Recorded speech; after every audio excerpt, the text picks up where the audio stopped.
This is what I've always done. Look, I've always done that. See? You're running. And then Loading. this is Load just for telling you. nets. Click on there. Close this out. Double click. Close that out. Close it out. Now you got two of them. I just kicked it. I don't want to be here all night.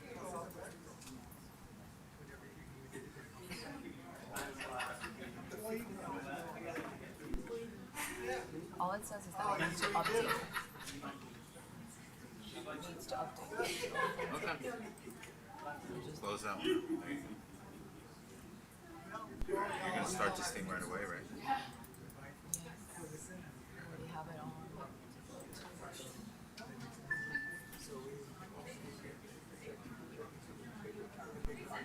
Yeah.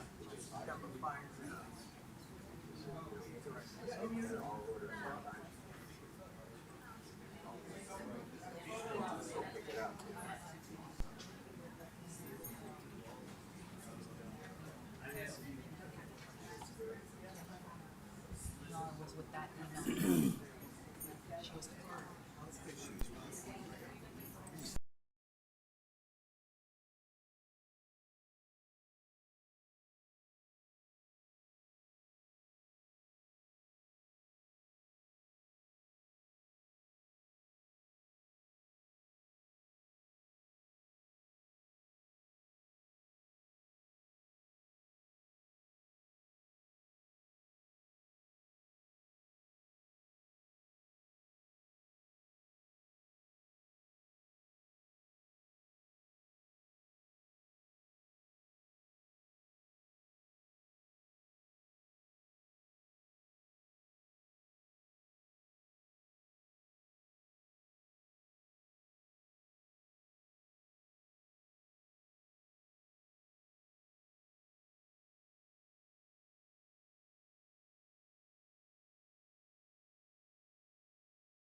All right, so we don't have any of these. Okay, so we don't have any of these then.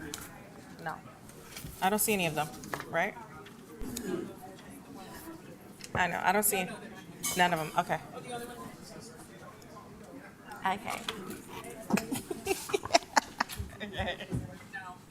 Okay. Okay, got it. We're on it. Okay. All right, so we're gonna get started as soon as, what's that?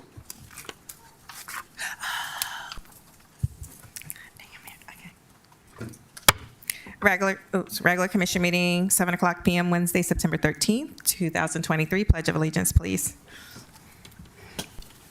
I pledge allegiance to the flag of the United States of America, to the republic for which it stands, one nation, under God, indivisible, with liberty and justice for all.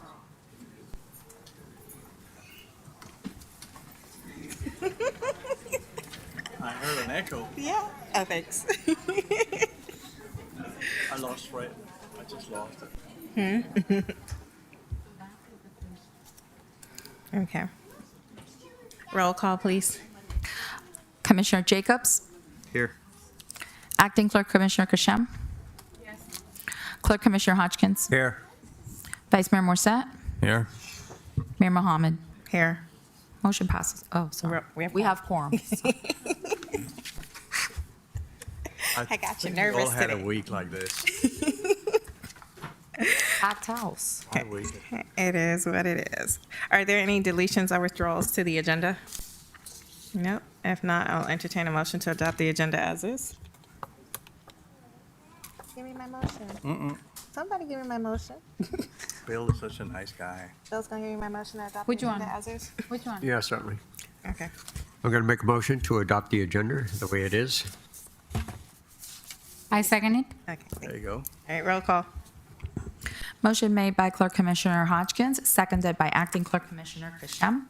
Acting Clerk Commissioner Kashem? Yes. Clerk Commissioner Hodgkins? Yes. Vice Mayor Morrissette? Yes. Mayor Mohammed? Yes. Commissioner Jacobs? Yes. Motion passes. Okay.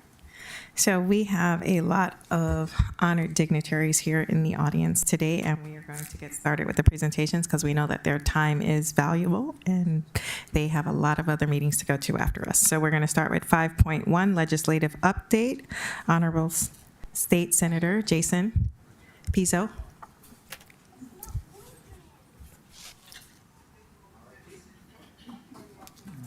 Please clap.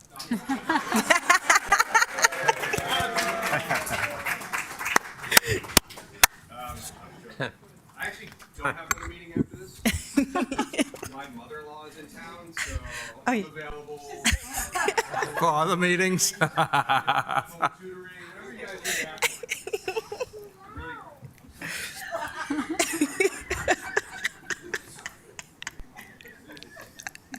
Be careful, they take you up on that. Are we on? Okay. Hi, everybody.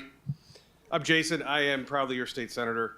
I represent 20 cities, 564,000 people, including Pembroke Park. Last session, of course, was inundated by a bunch of culture war issues, but happily, on a per capita basis, we had 2 appropriation requests, and I know Rep. Woodson has the big, fake fat check that I'm so adverse to, but we secured $594,000 together for the telemetry project, which on a per capita basis is probably the highest return of the 411 municipalities. That works out to about $91, $92 per resident. Extrapolated over the population of 22 million, that would be like taking home over $2 billion in appropriations, which is 7,000% more than was actually taken home. But we hope to do the same more in the future. I like to give out my cell phone number, and I hate to have my back to all of you because you were my constituents. So if you're ready, it's 305. You have my cell phone. 505-8478. And I'm going back. I'm serving on 8 committees, and I'm vice chair of the Resiliency Committee. And this, what we like to do in our office is bring Tallahassee down here. Because very often, if you are able to make it up to Tallahassee at some point, it's usually during a crowded, chaotic, frenetic pace. And so we like to bring state agencies, what I call the alphabet soup down here, whether it's DEO, DOT, and so on and so forth. So the incoming Senate President and I'm actually going to be the incoming Senate Minority Leader the following term, as well as I lost that. But also, most importantly, the Division of Emergency Management Director Kevin Guthrie, who just called in on the way over here to say he got the blessing from the governor's office, he's allowed to come. It's a very big deal. Whenever there's a disaster, my prior district before everything included Surfside, so I was there every single day for 18 hours a day, except for one day, Thursday, July 1st. It was my dad's 80th birthday, and Joe Biden was in town, and no one was going to miss me there being there.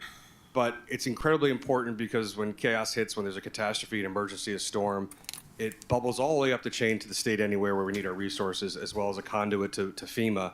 And to have this opportunity to have the Division of Emergency Management Director, who I work closely with on a number of occasions, to come here to our district's a very big deal. This is for the web EOC stuff. This is when we have floods. And the April storms, I just made the call to one of our cities, made a second, made a third, and realized we are not prepared. And the director's concern was if we get hit with a Cat 2 or Cat 3, we're in really bad shape. So this will be a meeting of the minds for everybody, just to understand the process, what to ask for, when to ask for it, the chain of command, the hierarchy, so on and so forth, and try to cut through a lot of bureaucracy. We have 5 attendees RSVP'd from Pembroke Park. So it'll be very good. I think we're going to be nearing about 100 people in the room on Friday, so it's going to be invaluable. I also chair the Joint Legislative Auditing Committee. So like like to tell all of my 20 cities, please have the audit done. Use best efforts to try to get it done. I just don't want to be in a situation where one of my own cities are on the list of places that are getting audited. So if you need help on anything, there are plenty of resources to get that done and make yourself available, but please sort of reach out. Other than that, we did a lot of unnecessary crap last year in Tallahassee for the 3rd year in a row. That really has nothing to do with lowering your property insurance, improving the viability of neighborhoods, school safety, or any of that stuff. But I think the dynamic is strongly suggestive that this coming session and the couple that follow will get back to either unpackaging some bad stuff or actually working on things that are of paramount importance, like infrastructure and property insurance especially. You're going to see a lot of property insurance legislation this session because what's been proposed so far just doesn't work. It's been helpful to a small few number of entities, but certainly not the mass number of individuals in our constituents. Happy to take any questions. Yeah. Uh-oh, you have questions? Yeah, no, yes, I do. Yeah, it was because that's about property insurance. And I understand why the right for the homeowner to sue the insurance companies was taken away, but hadn't it just been easier to remove third party doing these lawsuits against insurance companies? So to your question about the legislation that passed, I did not vote for this bill that passed. And it effectively said that as it relates to property lines and property damage, repair, replacement, that wherein Florida allowed for many years for you to go to hire a law firm or legal representation on a contingency basis, and they would collect their fees from the defendant insurance company. Now they've done away with that, so you have to go out of pocket. To your point about all the middlemen and other layers that are involved, I'm with you on that. In fact, we just had 3 seminars online. We just had the Office of Insurance Commissioner on a Zoom for an hour line. The short answer is what is anticipated is that insurance companies will no longer have to pay the $15,000 and $20,000 claims. What I mean by that is if somebody has $20,000 worth of damage and they now realize they likely have to go out of pocket $25,000 to go chase the 20, it's tantamount to just someone not actually filing litigation. And I think your premiums are going to come down because the actual net payout is going to be close to nothing on those lower level ones. Surplus lines was kept in. So on the higher end, more expensive product, whether it's jets and yachts and large boats and things of that nature, or surplus lines above certain values, those attorneys' fees are still in place. So you can still recover those. So you have a situation where one of the cities I represent, let's say Aventura, your home's not going to be covered, but the boat that's parked outside is because it's a different line of insurance. There is rampant fraud in South Florida, to your point. The only profitable divisions of any state attorney's office in the 20 circuits in Florida are their insurance fraud divisions. But you have a small sector of bad actors that lure people to like New Orleans for a all expense paid weekend and teach them how to go after and do roof claims and do other sort of, not fraudulent, but sort of ambulance chasing practices. But that has not been the bulk of the issue. The issue is in the House of Representatives, the bill that was supposed to be about constituent property insurance relief was carried by the general counsel of an insurance company. So, you know, in a light even most favorable to their public service, obviously it was going to tilt in favor of insurance companies and not the insured. Our constituents have gotten screwed. And it's been allowed because the gross majority of people, and my colleagues who I work with, especially on the other side of the aisle up in Tallahassee, can be bought. And that's it. It's as stereotypical and cliche as you think it is. Which is why I do pretty well in this role when I'm up there, because I'm not one of them. That's the loquacious, verbose, and ornamental answer to your very short question. There are many layers and many bad actors in the process. But the actuarial risk is not appreciably different, even though rates have climbed somewhere upwards of 300%, especially even on commercial and condo product. I live in a condo in Sunny Isles. It's fairly brand new. I'm capped at $1 million in coverage. Do you want to take a guess what my property insurance is? 10% of the value? 1%. $35,000 a year. Not sustainable. Not for me or my constituents. And I, 99.9% of the time, am voting against my self-interest for the betterment of my community. This is the one time I get to be selfish and join all of my constituents in outrage. Yeah, I just wonder what's going to happen to the property market when people We're all going to can't- move to Maine. Yeah. Good idea. My grandfather built the Ship-Ahoy Motel in Booth Bay Harbor in 1953. So we're all going up there. A few more bugs, but you know, cooler nights. Again, please use my number. Please reach out offline. And I've also sent all of you an email to book a slot because of sunshine and other issues and just general transparency. I've dedicated blocks of time and days before we go back for committee, 2 weeks out of each month until through the end of the year, beginning a 60-day straight session where we don't come home and see anybody in our family for 60 straight days. But I'm blocking out time to meet with each and every one of you one-on-one at a time, place, and manner that's convenient for you so we can have this conversation. So it's not a call in the middle of session of going, what the hell is going on? Why didn't I know about this? So it'd be good to have those in advance. Perfect. And we'd also probably like to schedule a tour, let you see the city and see what our needs are, Sure. if you have time. Okay. I love Thank you. Canadians. Okay. Does anyone else have any questions? No. No? Okay, then I'm going to bring up Thank you. State Representative Woodson. Rip. I see you bring a check. Well, they both do, actually, so I'm very appreciative of both of them. So you don't like it. Good evening, Madam Mayor, Mayor Mohammed, Vice Mayor Morrissette, all the commissioners, actually, former Mayor Jacobs, who have worked with us as well on this check that I'm about to present to you, Mr. Manager, and all the beautiful residents of the city of Pembroke Park. My name is Marie Woodson, and I proudly represent District 105, which is parts of Hollywood, Pembroke Pines, Miramar, Hallandale, West Park, and Pembroke Park. I'm here this evening with my colleague, Senator Jason Pizzo, who is also, he has just been elected as the chair of the Broward delegation. I know he's going to do a fantastic job because I was elected as the vice chair as well. So I look forward to working with him in order to continue to serve the residents of Broward County. As you know, as a state legislator and a senator as well, as a state representative and a senator, we have two major functions.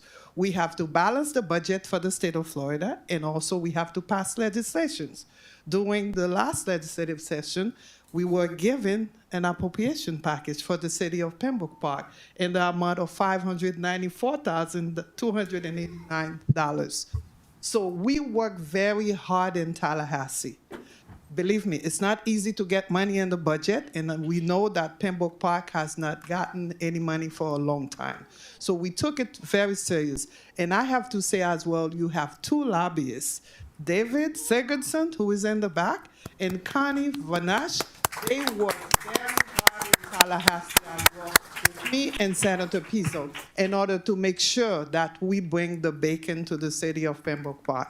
And Mayor Jacobs and another commissioner, I believe, you all came up as well to advocate for the funding. So we are pleased tonight to present you with this check for the resident of the city of Pembroke Park for one of your water projects. So I look forward to meeting with the mayor and also the commissioners in order for us to plan, Senator Pizzo and I, for us to plan in order to continue to bring the money to the city of Pembroke Park. But before I close, I would like to acknowledge one person in the audience also who worked very hard with us in Tallahassee. As a matter of fact, I passed 3 bills, and he has been the catalyst behind the bills. It's your best property appraisers in Broward County. It's Marty Kiar. So Marty, come down to present the checks with us.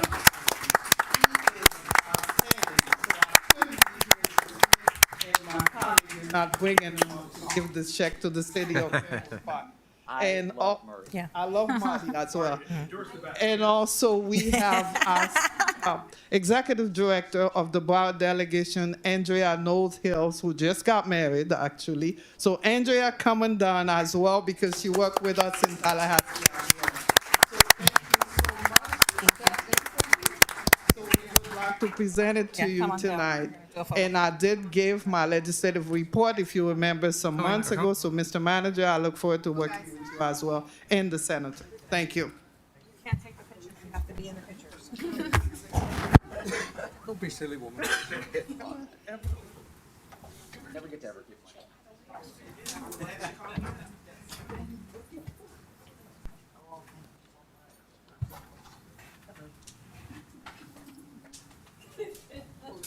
By the way, give it up to Robert, who is the awesome half to Marie Woodson. Robert's a great guy. Price is right, these things.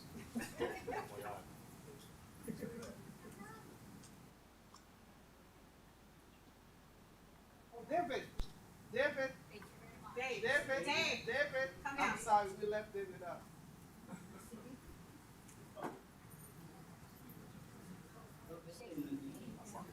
Every time he goes up to Tallahassee.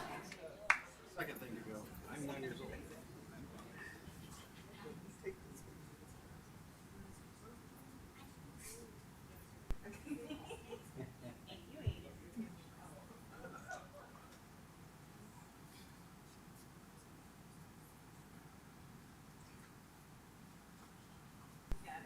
No rabbit ears? I know.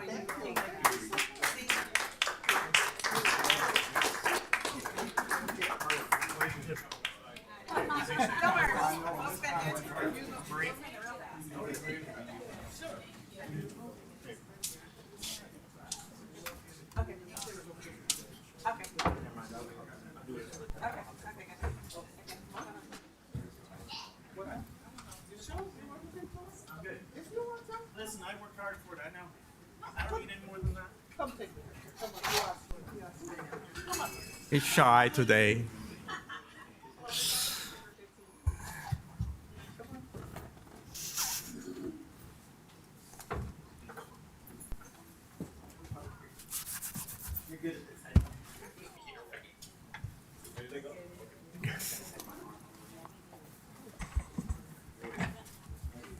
We need to move up, slide up.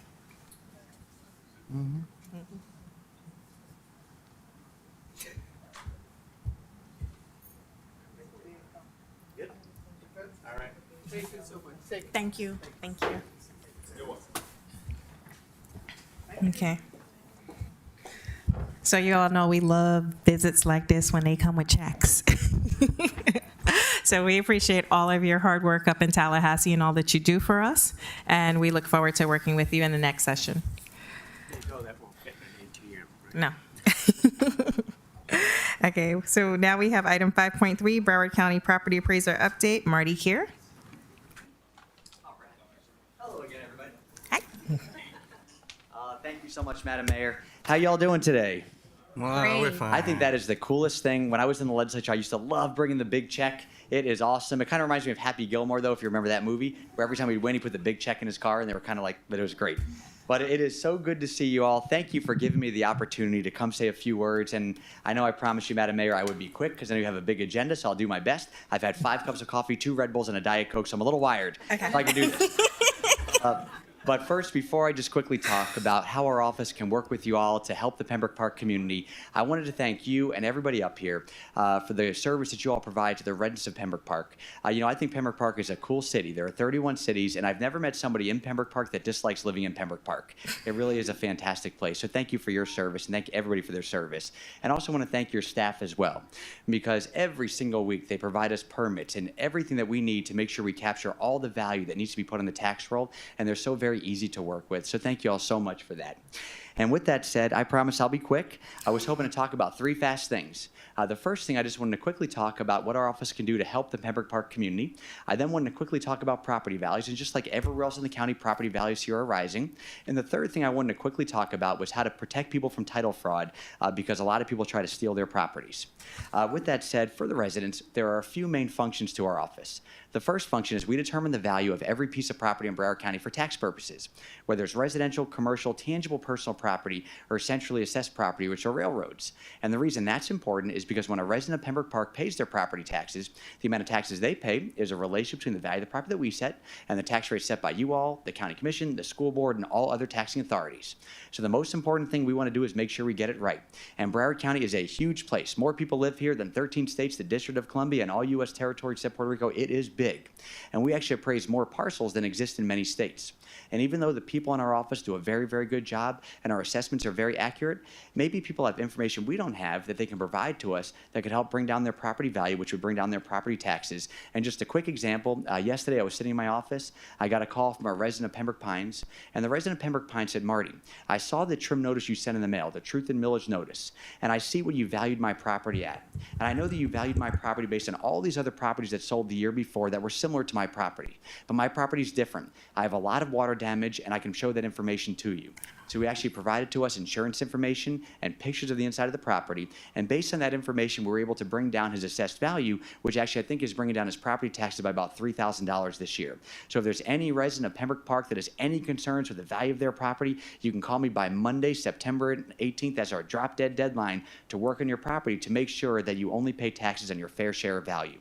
The second thing that we do, and this is what I love most about my job, is we give tax saving exemptions to people that qualify.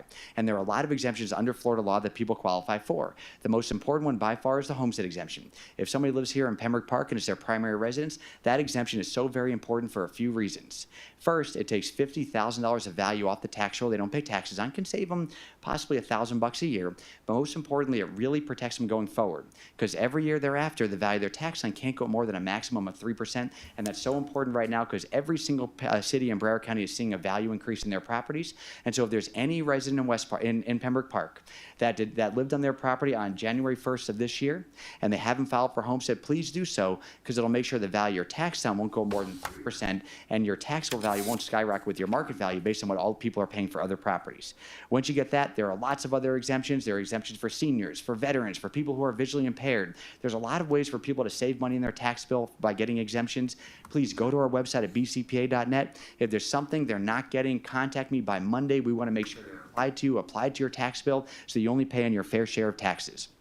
The other thing, Madam Mayor, I was hoping to quickly talk about was where property values are right here in Pembroke Park. And property values, just like everywhere else in the county, are going up.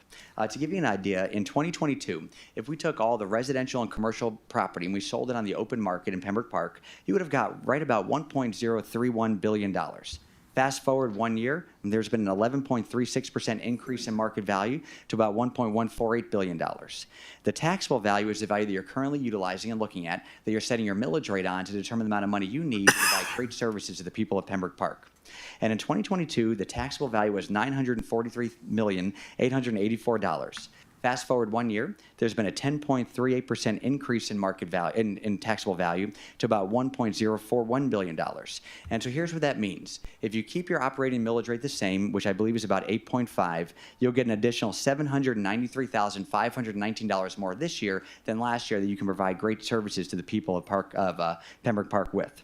Now, something that's very important to note, a significant amount of property owners in Pembroke Park are homesteaded. So the value of their tax on can't go more than 3%. 4%. So the majority of that increase in revenue of $793,000 is being paid for not by your existing homesteaded property owners, but by really new construction added to the tax roll. And this year, to give you an idea, you've added about almost $4 million of new construction to the tax roll. About $1 million of that, the biggest part was a retail strip center where you had a lot of improvements there. You have 216 homestead exemptions here in Pembroke Park. You have 190 seniors who struggle to make ends meet that get a significant senior exemption. You also have 28 seniors that have a long-term exemption that pay no property taxes to the county, and you have about 25 widows that call Pembroke Park their home that receive an exemption. To give you an idea, as you know, the vast majority of residential properties are co-ops. You have about 1,003 parcels out of the 1,880 total parcels are co-ops. And the average sale price right now of a co-op is about $180,000. And the median taxable value is about $104,000. The reason there's a big discrepancy there is because the majority of your co-ops are homesteaded, so the value they're taxed on couldn't go more than 3%, and that's why you have a bigger difference there. Also, you have the average market value of a single-family home here is right about $234,000. Your average taxable value is about $109,000, and you have 114 condominium units where the average market value is $145,000 and the average taxable value is $107,000. The last thing, Madam Mayor, I was hoping to talk about is something that's very near and dear to my heart, and it's helping protect the public from title fraud. And unfortunately, I talk about this all the time. South Florida is the title fraud capital of the world. It's the capital of the world because you have criminals, that's what they are. They walk into the recording division for every single county and they file fake deeds on people's properties. And they take those deeds and they extort people for money and they mortgage, rent, or sell the property. They do it all the time. And the reason it's so easy for them, the recording division for every single county has a ministerial duty. They have to accept whatever documents filed with them. So you have these criminals, they walk in, they file a fake deed, and they do something nefarious with it. So the first thing we wanted to do was give the people of Broward County the opportunity to fight the fraud before the fraud occurs. So about 2 years ago, we came up with a great program called Owner Alert. It's really a notification program letting somebody know if a deed. And here's how anybody in Pembroke Park can sign up. If they go to our website at bcpa.net, they type in their name, they type in their email address, and they type in their parcel ID number. And if we have their email address on file, they're automatically verified.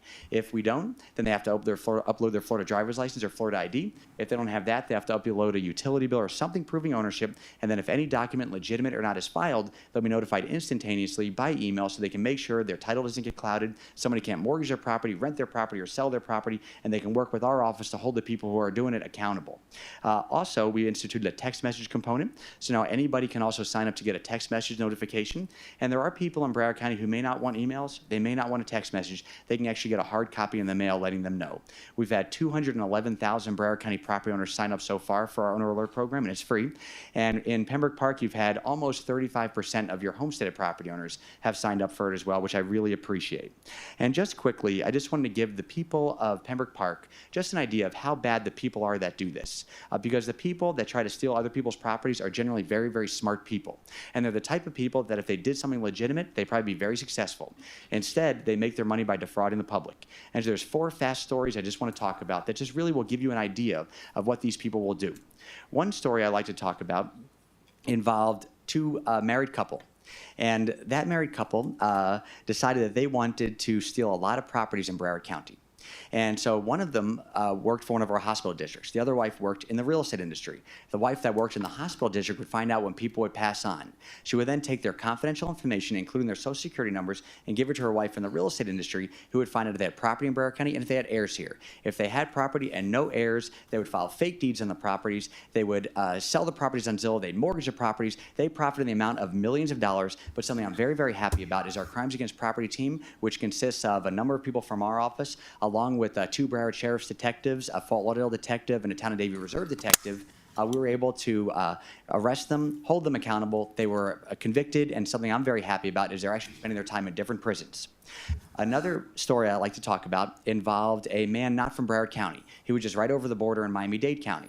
And he somehow found out that there was a senior in Southwest Ranches that was sick, and that senior owned a parcel that was 5 acres and free and clear.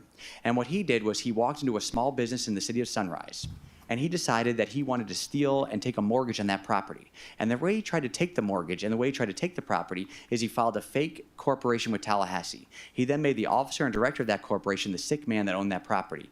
He then filed a fake deed saying the corporation owned the property. He then made a fake ID saying he was a sick man. He went into the mortgage company and said, you know what, I've fallen on some hard times, made some bad financial decisions, but I have this one thing, a 5-acre parcel free and clear in Southwest Ranches. Can I please have a $500,000 mortgage? And they go, sure, we'll give it to you. And this is where they really should have realized that something fishy was going on. The closing for a 5-acre parcel in Southwest Ranches for a $500,000 mortgage took place at a Burger King in Hialeah.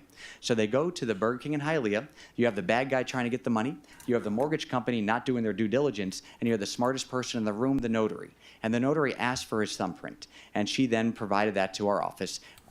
To our Crimes Against Property team. We then contacted the Town of Davie Police Department. We also contacted the Secret Service because they handle a lot of the identity theft cases in America.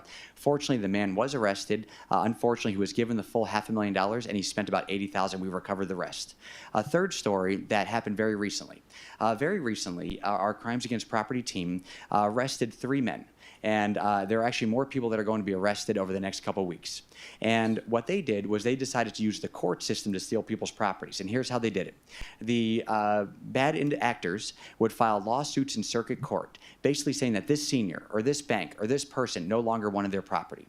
And then the return of service for the answer would go to the guy's buddy who was in a mobile home in Hillsborough County, and he would say, you know what, yeah, that senior doesn't want that property anymore. That bank doesn't want it. Yeah, put in this other guy's name. They stole about 20 properties so far that we found. We tend to find more all the time. And fortunately, 3 of them were arrested. More will be arrested. And I think they're going to serve long prison sentences. And just to let you know, I learned a couple things from that situation.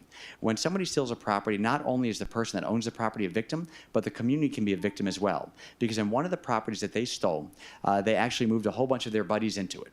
And when they did that, one of their buddies at 3 or 4 in the morning walked out of that property, went to a neighbor's home, tried every single door that was there, walked in to the bed of the husband and the wife while they were sleeping, was about to do God knows what. The wife woke up, started screaming. He ran out, was chased out by the dog. He was arrested, charged with burglary, given an ankle monitor, went back to the stolen home, and fortunately, we ultimately removed them from the home. These are very, very smart people. And the last thing I want to talk about is today, I did a joint press release with my friend Sheriff Tony. He's been a humongous partner when it comes to this. And together, we actually arrested an individual that stole a 96-year-old deceased person's home. But what makes this one very, very unique is after they arrested this individual, they went and searched his car, and they found the identities of 62 Broward residents, credit card information, other identifying information, tax returns, and he was even paying himself fake checks drawn on a very legitimate business in Broward County. I wanted to tell these stories because I hope that every resident of Pembroke Park signs up for our Owner Alert program. It's their first line of defense so that people can't steal their property. And the other reason I want to talk about this is I want every criminal out there to know that if they do this in Broward County, they're not welcome here. And if they do it, we're going to work with law enforcement, Sheriff Tony, and all other authorities to make sure that these people are held accountable, put in jail, and serve long prison sentences. With that said, I tried to be in the 10 minutes that you told me to say that. I spoke fast and excited. I just appreciate you having me today. Does anybody have any questions? Does anyone have any questions of Marty? Awesome. Very clear. No, I say you were very clear. And, thank you very much. Yeah. And Madam Mayor, the last thing I just wanted to quickly bring up, and I said this at the beginning, but I do like to say this all the time. I do want to give a big shout out to 2 people that have been just enormous partners in our Crimes Against Property team, and I'll just tell you why.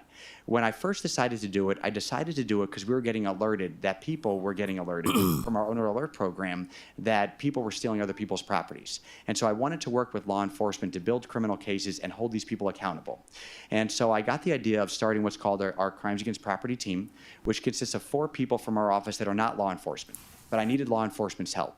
So I went to Sheriff Tony and I said to the sheriff, you know, Sheriff, we would love to work with you to build these criminal cases. Can we work together and hold these people accountable? And he said to me, Marty, not only will we enter into an agreement to work together, but I'm going to assign 2 sheriff's detectives to work with you, to be housed within your office. You can do the work of law enforcement.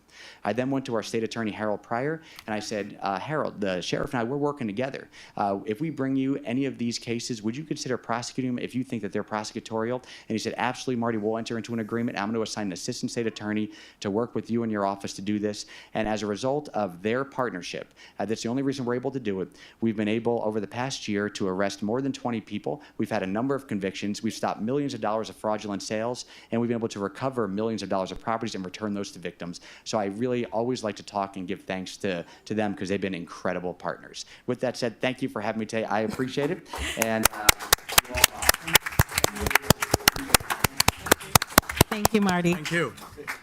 Okay. No one had any questions for Marty? No, just checking. Nope, just making sure. No, thank you very much for your dedication to the community. Okay. Wow, that was amazing. We had 3 people who basically have been serving our community for a number of years doing their due diligence, and we appreciate it. Thank you.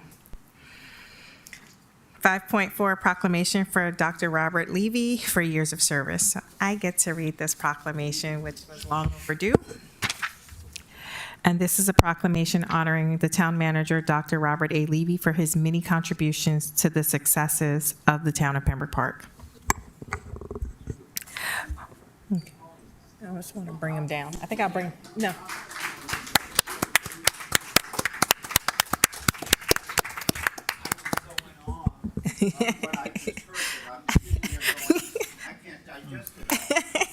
No. I'm going to come down there and read it down there on the floor.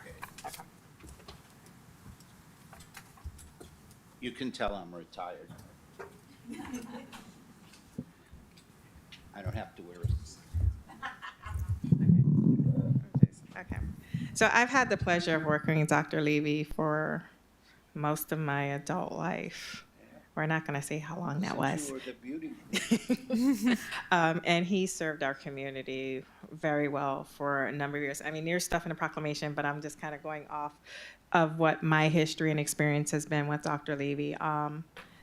When this town first started, we basically were paycheck to paycheck for a long time. We went bankrupt.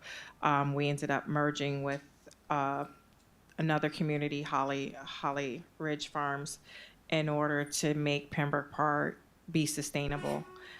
This man has been here, through rain, through sleet, not sleet, but through flooding, through you name it. He's been here when we had no sewer.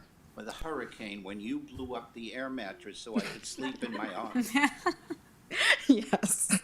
We've been through a lot together. This town wouldn't be what it is today without Dr. Levy and his dedication to this community.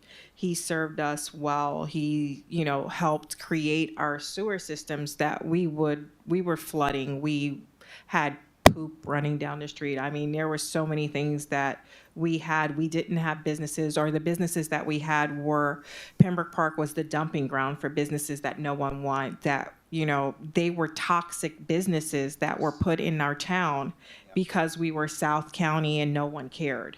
And Dr. Levy fought to clean that up and bring us these Fortune 500 companies. This is the only person I know in my life that has ever had a phone conversation with Warren Buffett. Yep. So he brought. Warren Buffett was the chairman of Post Newsweek, and he's the one that I spoke to get Channel 10 here. Yeah. So he's worked diligently to have this city where it is. We've worked diligently over the years together. We've screamed at each other. Oh, yeah. Yeah, plenty of times. And, I'm very grateful for all of his service that he's done. So this proclamation comes long overdue, so I'm going to read it now. We felt really short. Honoring Town Manager Dr. Robert A. Levy for his many contributions to the successes of the town of Pembroke Park. Whereas Dr. Robert Levy was born in Boston, Massachusetts, and grew up in the suburb of Brookline. He graduated from Boston University with a degree in public communications and a minor in government. And whereas he worked 3 jobs to pay his way through school, he was elected by the university to become president of the Student Faculty Assembly, the governing body of the institution, and selected as Man of the Year for the School of Public Communications when he graduated in 1963. And whereas Dr. Levy was stationed at Ernest Harmon Air Force Base in Stephenville, Newfoundland, with the United States Air Force Exchange Service. And whereas after completing his stay at Harmon Air Force Base, Dr. Levy attended Florida State University for his master's degree in counseling psychology and government.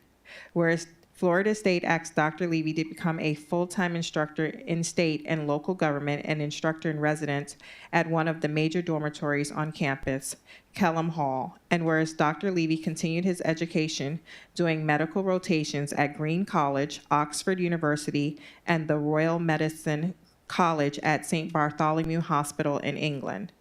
Whereas Dr. Levy practiced medicine in third world countries and lived with Rastafarians in Dominica, where he worked with Prime Minister Eugenia Charles to establish CARICOM, a united amalgamation of Caribbean nations. And whereas Dr. Levy was accepted to the John F. Kennedy School of Government at Harvard University, where he received a master's degree in public administration with a strength in health policy in 1988. And whereas Dr. Levy began his work shortly thereafter for the town of Pembroke Park and served the residents and the commission of the town of Pembroke Park for 29 and a half years. He was 2 months shy of 30 years.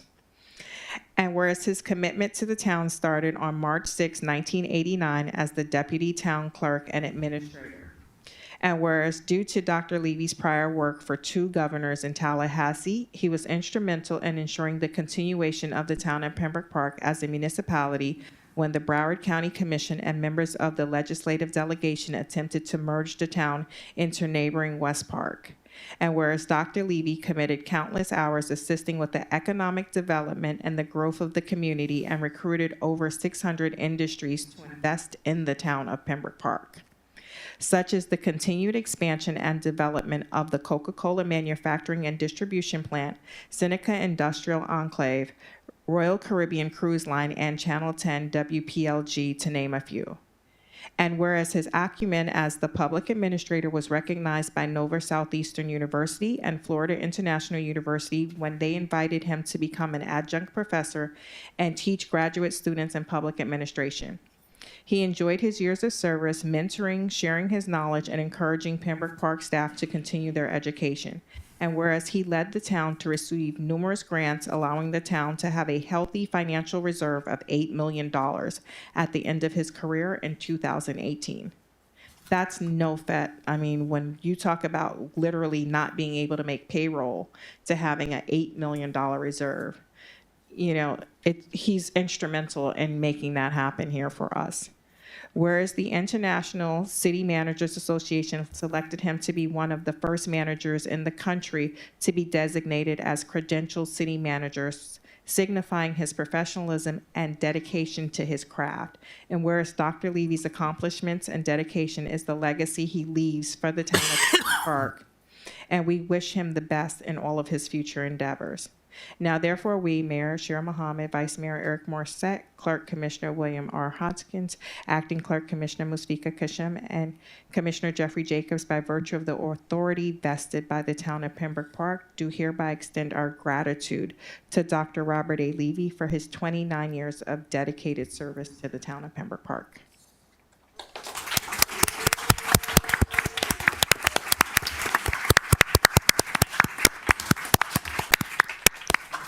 With that, I'm going to turn it over to him. How do you follow that? First of all, I'm humbled by the honor. Thank you. It's been a very difficult past few years. Unfortunately, as you know, I was under a cone of silence and unable to speak and to meet all of you until now. And finally, I can talk to you and be available to all of you and the town if you ever need me as a resource.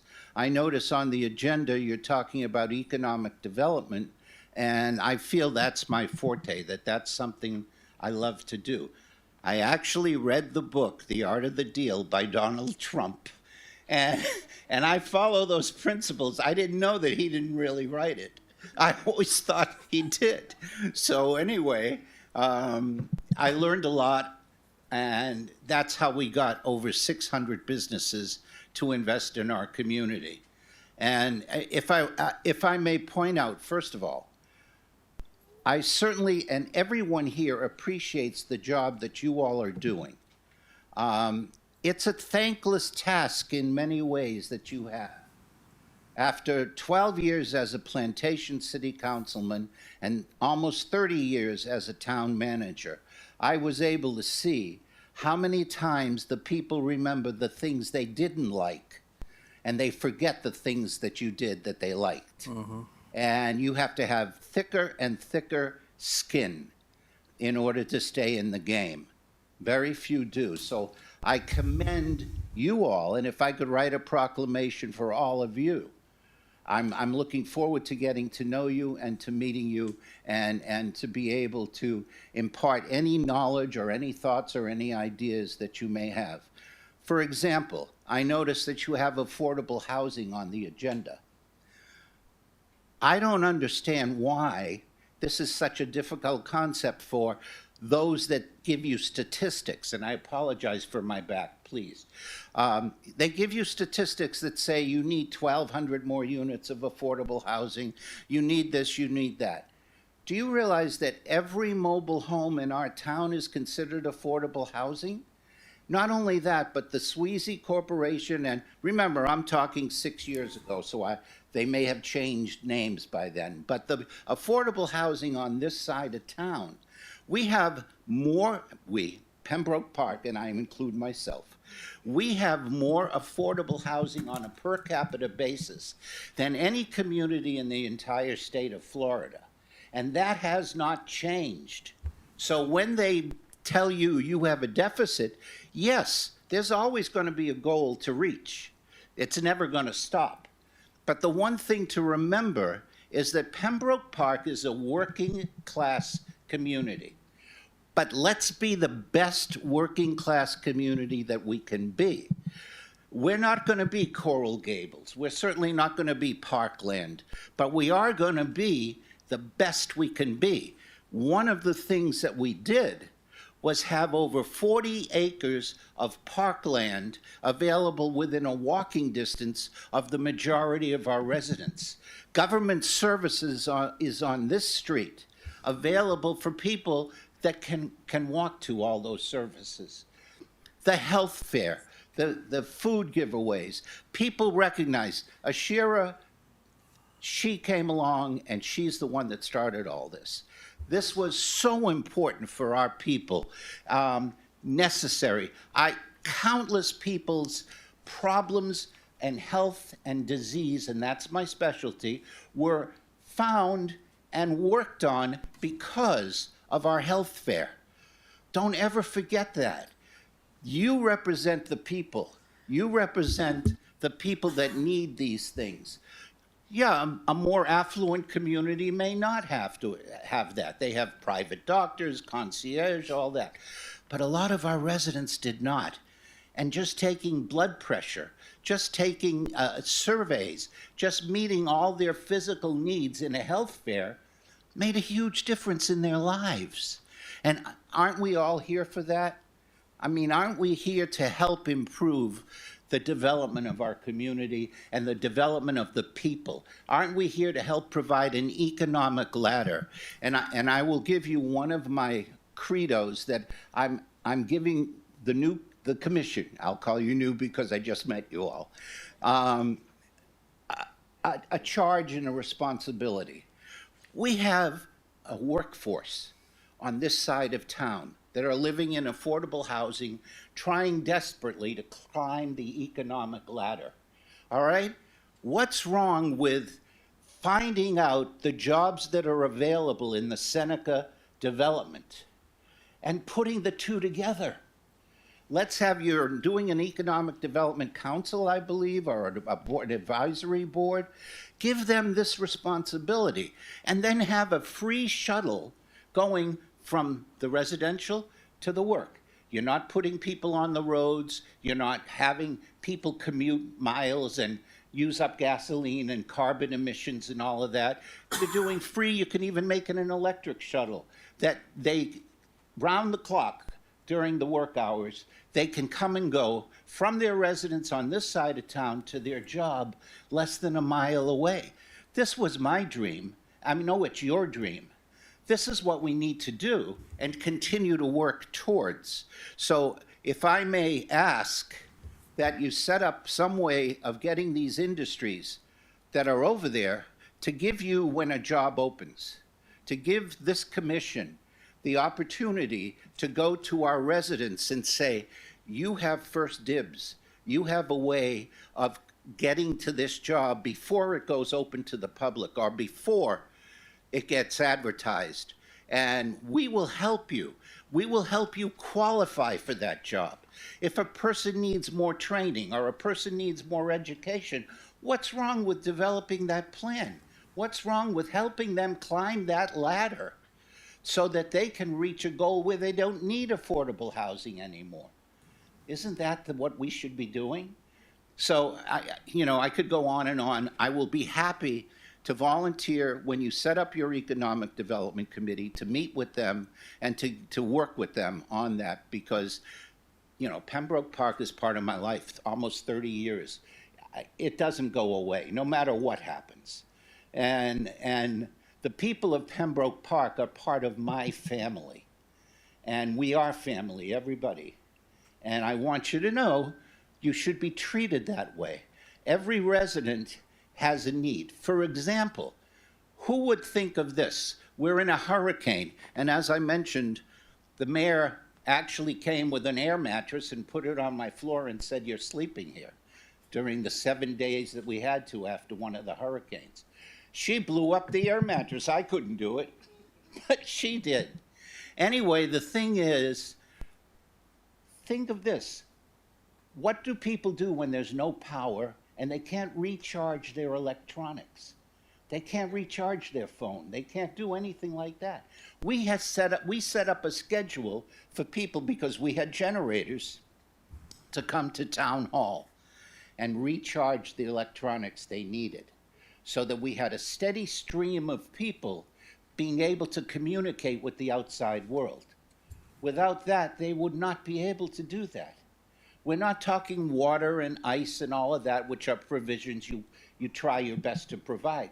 But a little thing like charging your phone, where are you going to do that when there's no power in the whole neighborhood, in the whole area?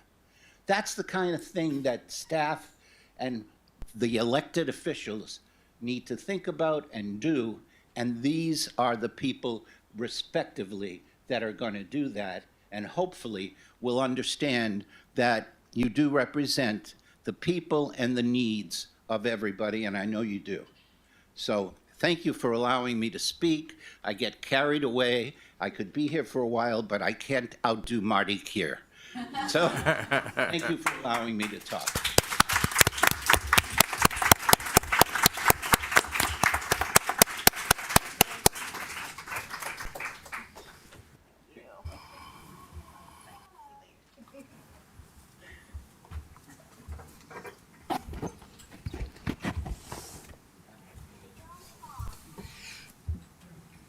Okay.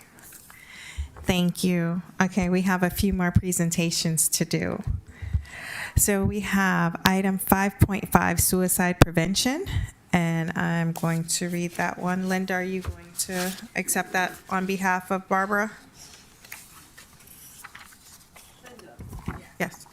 Okay. Give me 1 second. Okay. Do we have any more folders? I only have 2 folders. Yeah, okay. Okay, perfect, okay. Whereas the Town of Pembroke Park Proclamation, Suicide Prevention Month. Whereas the Town of Pembroke Park Commission is firmly committed to raising awareness about suicide prevention in the Town of Pembroke Park and Broward County. Whereas the month of September is nationally recognized as Suicide Prevention Awareness Month. Whereas more than 45,000 Americans die by suicide each year. In Florida, a person dies by suicide every 2 hours on average. Suicides in Florida far outnumber homicides. Whereas suicide is a national epidemic costing the lives of 6,000 veterans each year and is a leading cause of death for first responders, firearms are the leading method of suicide in Florida and the most lethal method. Access to a gun triples the risk of death. Whereas the American Academy of Pediatrics, the Children's Hospital Association, and the American Academy of Children and Adolescent Psychiatry have declared a national emergency in child mental health. Whereas suicide is the second leading cause of death for children, adolescents, and young adults aged 10 to 24. Whereas it is critical to recognize the signs of depression that may lead to thoughts of suicide, including speaking and wanting to die, feelings of isolation and hopelessness, increased use of drugs or alcohol, and severe mood swings. Whereas it is critical to recognize the best methods to prevent suicide when a person is in crisis, ask if the person is thinking of taking their life, keeping them safe, and removing their access to lethal means such as poisons, prescription drugs, and firearms, get professional help. In Florida, dial 211 or the National Suicide Prevention Hotline at 1-800-273-8255 or text 741-741. Whereas the League of Women Voters of Broward County has provided significant leadership in suicide prevention through community education and creation of their Lock It Up gun safety program. Whereas the Florida chapter of the American Academy of Pediatrics has provided significant leadership in suicide prevention through community education and programming. Therefore, it is resolved that the Town of Pembroke Park Commission designated the month of September as Suicide Prevention Month and enthusiastically supports the mission of Lock It Up and the League of Women Voters of Broward County Gun Safety Committee, as well as the Florida chapter of the American Academy of Pediatrics by encouraging safe storage of firearms and removal of other lethal means to prevent suicide. So I'm going to come down and present this to you. Mayor, you need to update that a little bit. It's 988 is the text and call number nowadays. Okay. Okay, well, we will Thank you. get that updated. Thank you.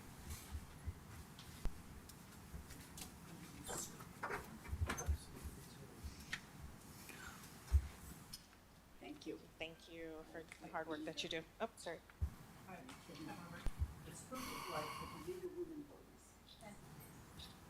Thank you. Do you need us to move out? Thank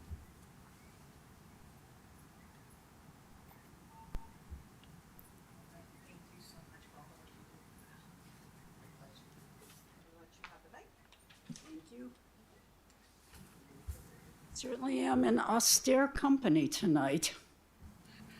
My name is Linda. I am a member of the Broward County League of Women Voters. And on behalf of the League of Women Voters and the Florida chapter of the American Academy of Pediatrics, I do want to thank you, Madam Mayor and Commission, all of you, for your proclamation and supporting suicide awareness. The last full year of data we have of reported suicides is 2022. 26,993 gun suicides. This is from the CDC. And I emphasize gun suicides, not total suicides. So what do we do about it? You know, a lot of folks have firearms in their house for the purpose of self-protection. And I get that. I really do get that.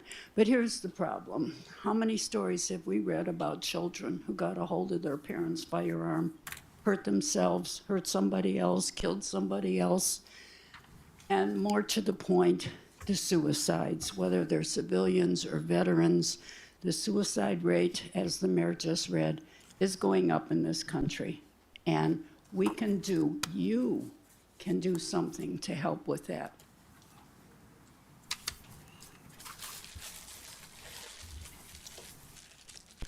These are gun locks, and they are free.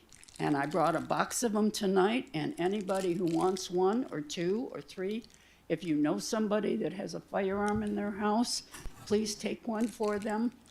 The reason we do these gun locks is simply this. in the time it takes, and we're talking about a minute, maybe 2 minutes max, that somebody picks up the gun, picks up the lock, and pulls it out of the barrel of the gun, that may be the minute or the 2 minutes that they actually put the gun down and not kill themselves. So while I appreciate your concern for your home safety, I have more concern for the value of your children and the lives of people who are depressed and trying to kill themselves. So I have them here. I would like to hand them out to anybody that wants one. I will be glad to give them to you. If you know somebody that has a handgun in their home, and I encourage you to please lock them up. So again, on behalf of the League of Women Voters, I thank you for your time. Sorry, I'm not going to talk anymore. Thank you. Thank you. I need one. I will honestly admit I do need one. Thank you. Okay, I'm going to read these, some of them with the chief here. Okay. Mhm. Okay. I'm hoping those of you that said no, because you're going to Thank you, Linda. Thank you. Thank you. We appreciate it. Okay, I'm gonna. Yes, I am gonna skip around for a minute, and then we're gonna take a quick recess after that. That way we can kind of clear out, because I know the AC is not working the greatest here. So I'm gonna skip around just to 10.3, if you guys don't mind. 10.3 is staffing of the police department. Clerk Commissioner Hodgkins. Passing it over to you. Thank you. As everyone knows, we've been wanting to pick someone to be our chief of police here in town, a permanent chief of police. We've had many applicants, all very good qualified individuals. It seems the main applicant that I would like to recommend is our one and only Rashina. And I would like to have this commission vote to make her permanent chief. Mm-hmm. You want to make a motion? So I'm making a motion. I can second that. Okay. Is there any discussion? I got discussion. Okay, go ahead. We went out to interview for police chiefs, and per the email from the clerk's office, we were only interviewing the town managers at the time. We have HR coming, we have a police chief coming, and our law firms as well. So the proper process is to follow is to interview every single one of those candidates that were there, and then have a vote on who we put forward, not just appointing. That doesn't follow the systematic democratic process that you have for the last 2.5 years thrown in front of me many times over, Clerk Commissioner. So I think it's in the best interest to continue the procedure, what we have, and go through and actually have a vote on the candidates that have put in for the position. The chief did put in for the position. She is a candidate. I did look at all the interviews. I mean, I looked at all the reviews. I've read their resumes, and I'm still satisfied with my selection. Any of them? I'm sorry? Did you meet with any of them? No, I didn't meet with any of them. I went by their resumes. Well, I can write you a resume that says anything.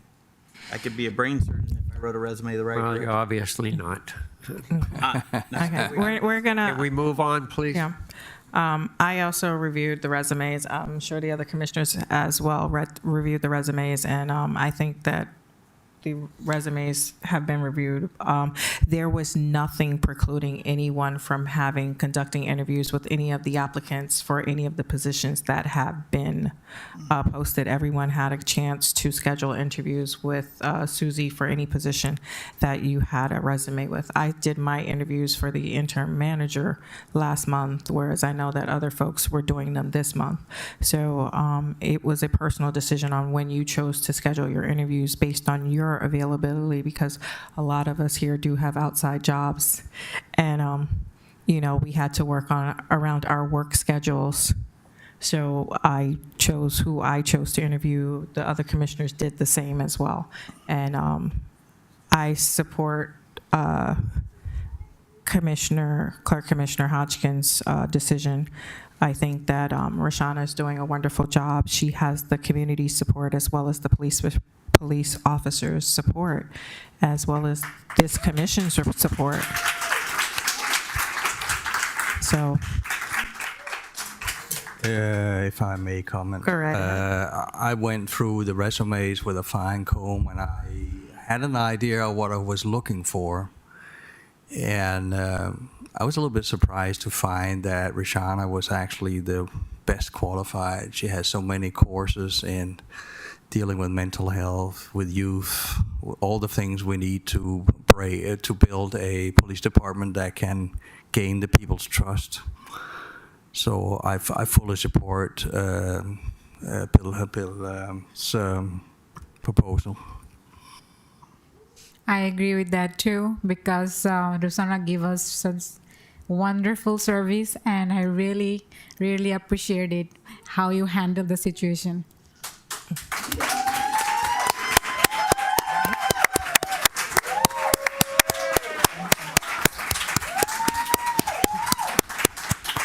okay. Before you speak, you made the motion and you made a second. We're up to, is there any further discussion? If not, I entertain roll call. Motion made by Clerk Commissioner Hodgkins, seconded by Vice Mayor Morrissette. Acting Clerk Commissioner Kishem. Yes. Clerk Commissioner Hodgkins. Yes. Vice Mayor Morrissette. Yes. Mayor Mohammed. Yes. Commissioner Jacobs. No. Motion passes 4-1.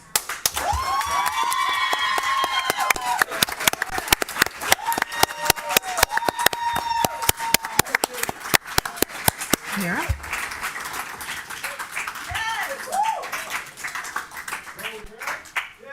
I would like to have my sister friend, Miss Andrea Nose Hill, come and swear me in, please.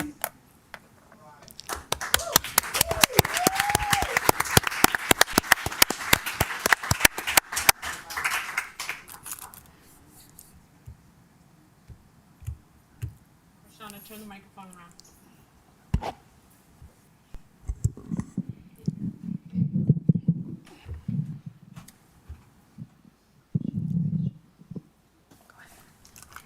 So this is a Facebook Live moment. Mm-hmm. Wait, slow down. Wait. Hold on. And why can't I get a little kid up here to show me where my Facebook Live is?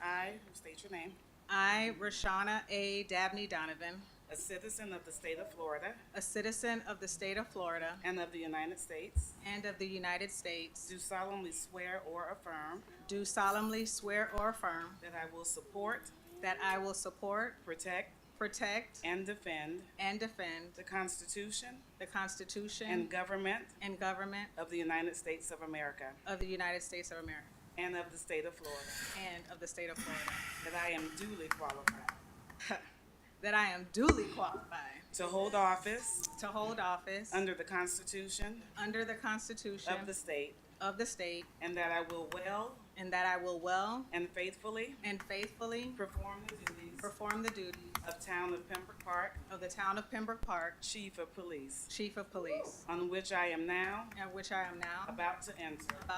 So help me God.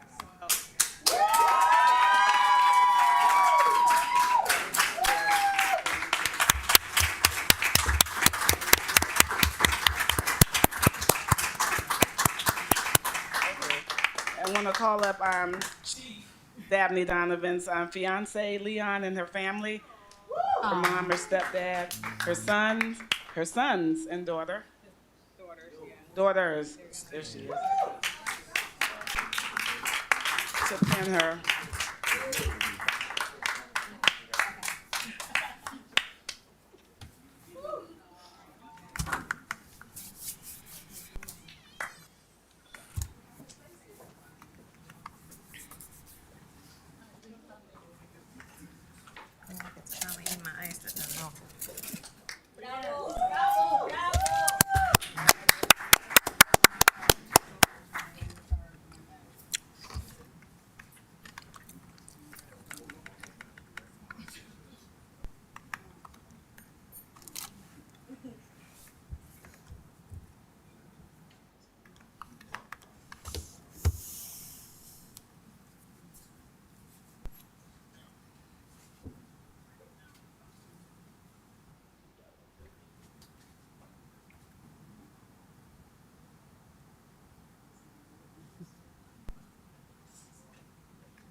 All right, Leon.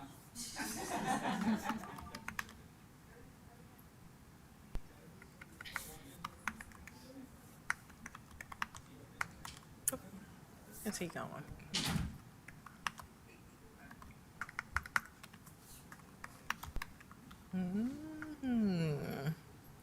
I like.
I don't have enough fingers.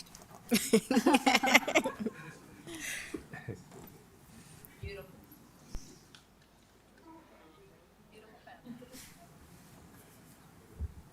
gonna take a gun like that in my house.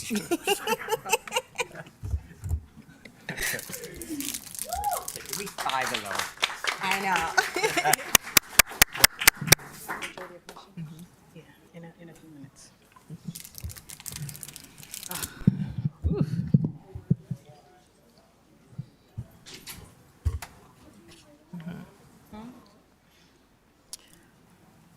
Thank you, everybody. First and foremost, I have to thank my Lord and Savior, for without him, none of this would be possible.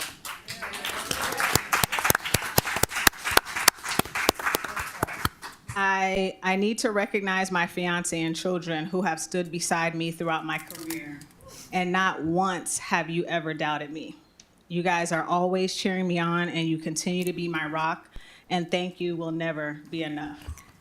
My parents and sister, once I chose to become a law enforcement officer, they have never questioned my decision to enter into this profession. Instead, they've always prayed for my safety, strength, and blessings. And I stand up here knowing that their prayers continue to be honored. My friends, all y'all, ones that have always had my back, I say you all are the realest, most magnificent individuals I know. I am so happy to have you all in my tribe. The community of Pembroke Park, you welcomed me with open arms. It is with you in mind that I continue to push through each and every day.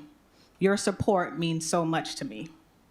The town employees, we still have work to do, and I will stay steadfast in working together to accomplish great things for our town. The Honorable Mayor and Commission, thank you for seeing who I truly am and providing me a platform to carry this mission. I look forward to continuing to foster our relationship and moving this town forward in the way that it should be. The officers and police personnel, words cannot express how much you mean to me. Thank you for trusting me as your leader and allowing me to serve alongside you. We have a purpose and our story isn't complete yet. This journey has been one for the books, and never would I have expected to be here today. Tonight, the meaning of this moment does not escape me. Hold 2 more seconds, baby girl, 2 more seconds. This moment doesn't escape me. I know my ancestors are proud, and I stand on the shoulders of 2 great grandmothers that I had.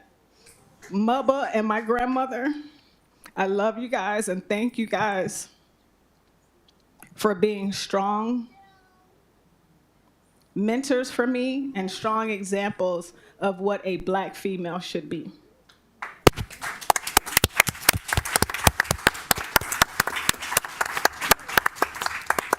I hope and pray to continue making you all proud, and I want you to know I will continue serving this community with grace and dignity and will never waver in my faith or my ability to lead with honor and integrity. We still have work to do, so let's get it.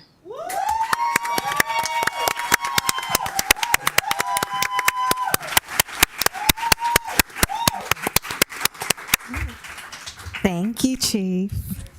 Now I don't have to say interim anymore.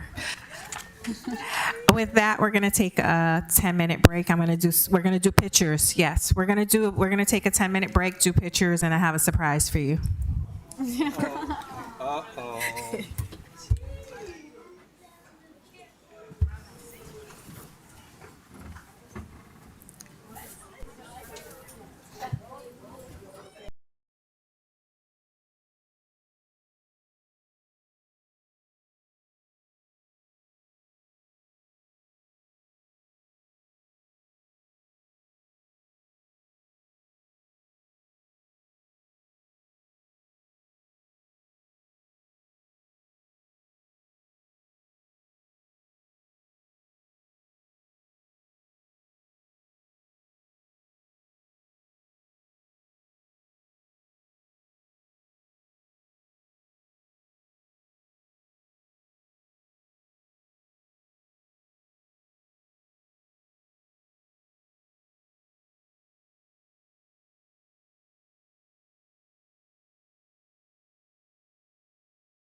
Let's break. Oh, roll call. Okay. Meeting resumed at 9:35. Okay, so we are going to skip around the agenda. And we are going to go to 8.2, Affordable Housing Planning Consultant. Come on down.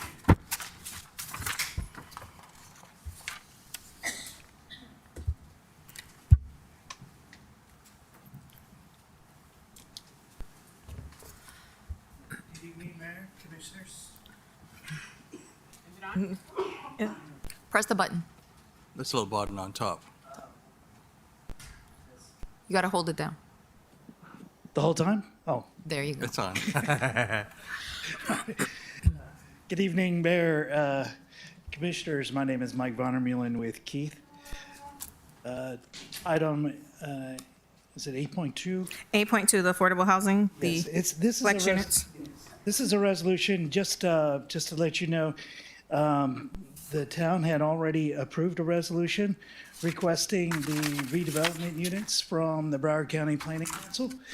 The Planning Council came back to us and asked for an additional resolution just to ensure, because we are one of the first municipalities within Broward County who has acknowledged that they will go ahead and provide the affordable units that are associated with this increased number of flex units.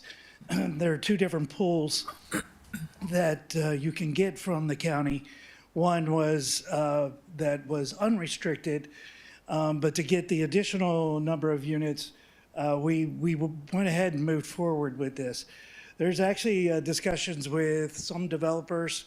They have not come to the town yet with formal applications, but there could be the first development within the town that may already address the whole 57 unit or the 57 units that are needed for this, which would then free up all of the other units for the rest of the town. So I don't think there is any risk with going after or requesting or approving this additional resolution. All it is reiterating that, yes, 57 of the 568 units that are going to be allocated to the town will be affordable and restricted for low to very low income persons for at least 30 years. Here to answer any questions you may have. Does anyone have any questions? No. Okay. Who's gonna make the motion? I make a motion that we approve resolution number 2023-020. Okay. I heard him. Would you like me to repeat that? I'd like to make a motion to approve resolution number 2023-020. I second it. Okay. Any discussion? Nope. Roll call. Motion made by Clerk Commissioner Hodgkins, seconded by Acting Clerk Commissioner Christian. Clerk Commissioner Hodgkins? Yes. Vice Mayor Morrissette? Yes. Mayor Mohammed? Yes. Commissioner Jacobs? Yes. Acting Clerk Commissioner Christian? Yes. Motion passes 5-0. Okay. 9.1, medical marijuana, Commissioner Jacobs.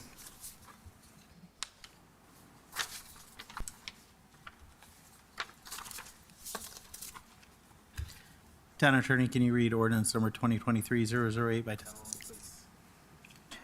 Yes. 9.1, ordinance 2023-008, medical marijuana.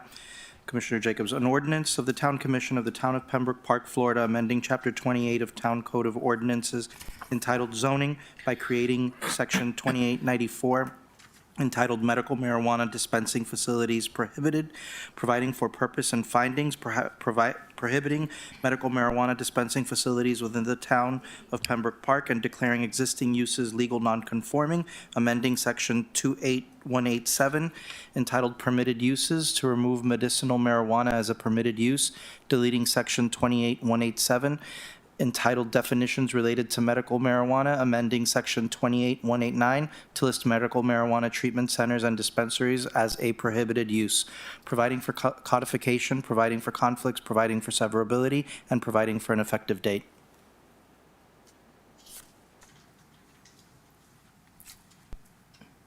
You didn't call for a motion? Okay. Public comment. Okay. Are there any comments from the public? Well, Well, you're not public yet. We can get to, no one from the public wishes to speak on a matter. Okay, bring it back before the commission. Okay, so you have comments, and then I'd like to speak on it as well. no, I have questions. Medicinal marijuana is a legal activity by state law, right? You want me to speak on it? Pardon? You want me to speak on it? Or, okay. Medical marijuana is when you have a license from a medical doctor stating that you're going to die within 6 months and you've been certified by 2 doctors, or you have a pre-existing medical condition that warrants the need for medical marijuana. It's usually cancer, Alzheimer's, and a couple of other factors. You have to go to a doctor. It has to be approved. It has to go through the state. The state regulates medical marijuana facilities. It also regulates the licenses and the doctors who can issue the licenses. This is not for anyone who is looking for a high or anything like that. This is for people who basically are either terminally ill within 6 months of dying, not 1 year, 6 months or less, or they have Alzheimer's or cancer or some other like major medical issues. It's not a recreational issue. This is literally a pharmaceutical grade medical marijuana with a license from a doctor and the state who issues the licenses. There are only, I think, approximately 13 medical marijuana facilities that are licensed by the state to do medical marijuana. It also, there's a alternative version of medical marijuana. There's a synthetic version that Walgreens actually does carry.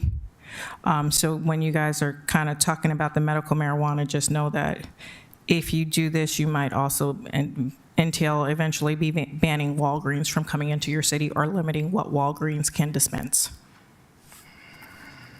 Thank you. Next question. Okay. So, I mean, this was heard before. Like I said, we have 2 medical marijuana facilities in the city. There has not been any increase in crime from having a medical marijuana dispensary. We have more businesses that are, criminal friendly. The medical marijuana facilities, dispensaries are licensed by the state. They actually have to have their own security in-house because of the fact that they deal with cash. And so you really won't tell. You have to have a license. You have to have an appointment to get into these facilities. No one can just walk into these facilities. So that's why I kind of find it interesting that it's kind of coming up to be repealed in our city when they're basically regulated by the state. And they're neutral businesses with no real impact on the community as a whole. So with that, There's more to this. this is your item. Go right ahead.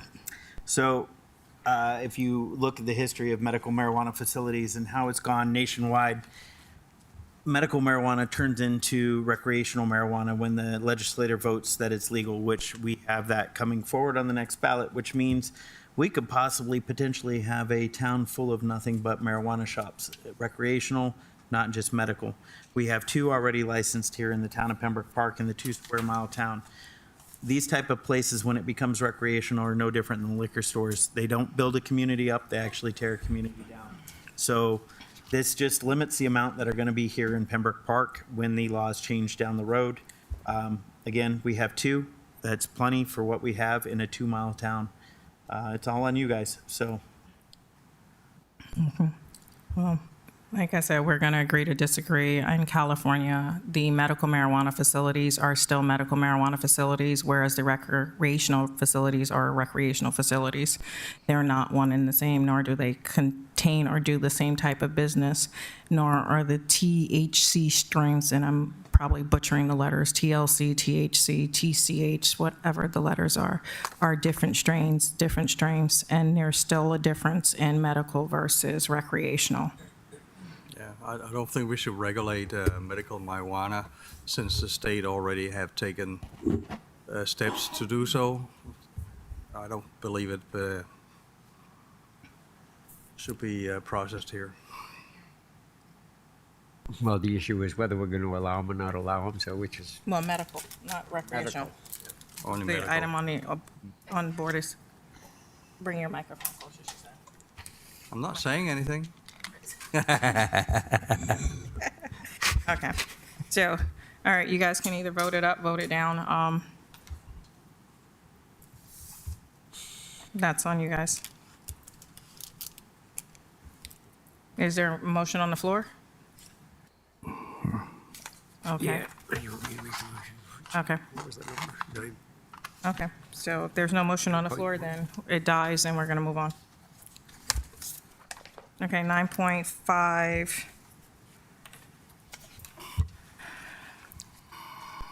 Okay.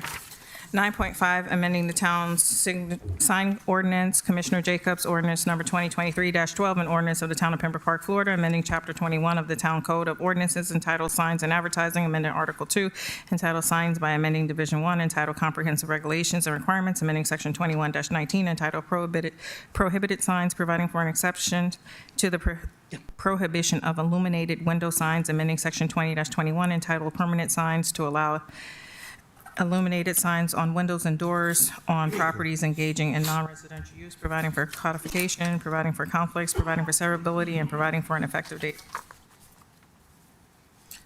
Okay. So this is over a year old. We got it finally to this point here. If you guys are unaware, Pembroke Park has a long-standing reputation of being very difficult to do business with, and because we have a very antiquated ordinances that have not been updated. Like our color palette for the town of Pembroke Park is every shade of beige that you can imagine. So there are things that need updated. This is one, open signs for businesses so people know that they're open. So that's why this was passed or put together to help our businesses out and let people know they exist and they're there. Is there any design requirements on these signs? Yeah. Yes, Commissioner. A number of points on this matter. So as a legislative body, you could legislate in terms of signage for businesses. You could legislate the size of the sign, which this ordinance does. It's no more than 2 square feet in size. And then also you could legislate the location of the sign, which is a storefront window. And that's allowed by ordinance as well. But what you can't do is get into the content.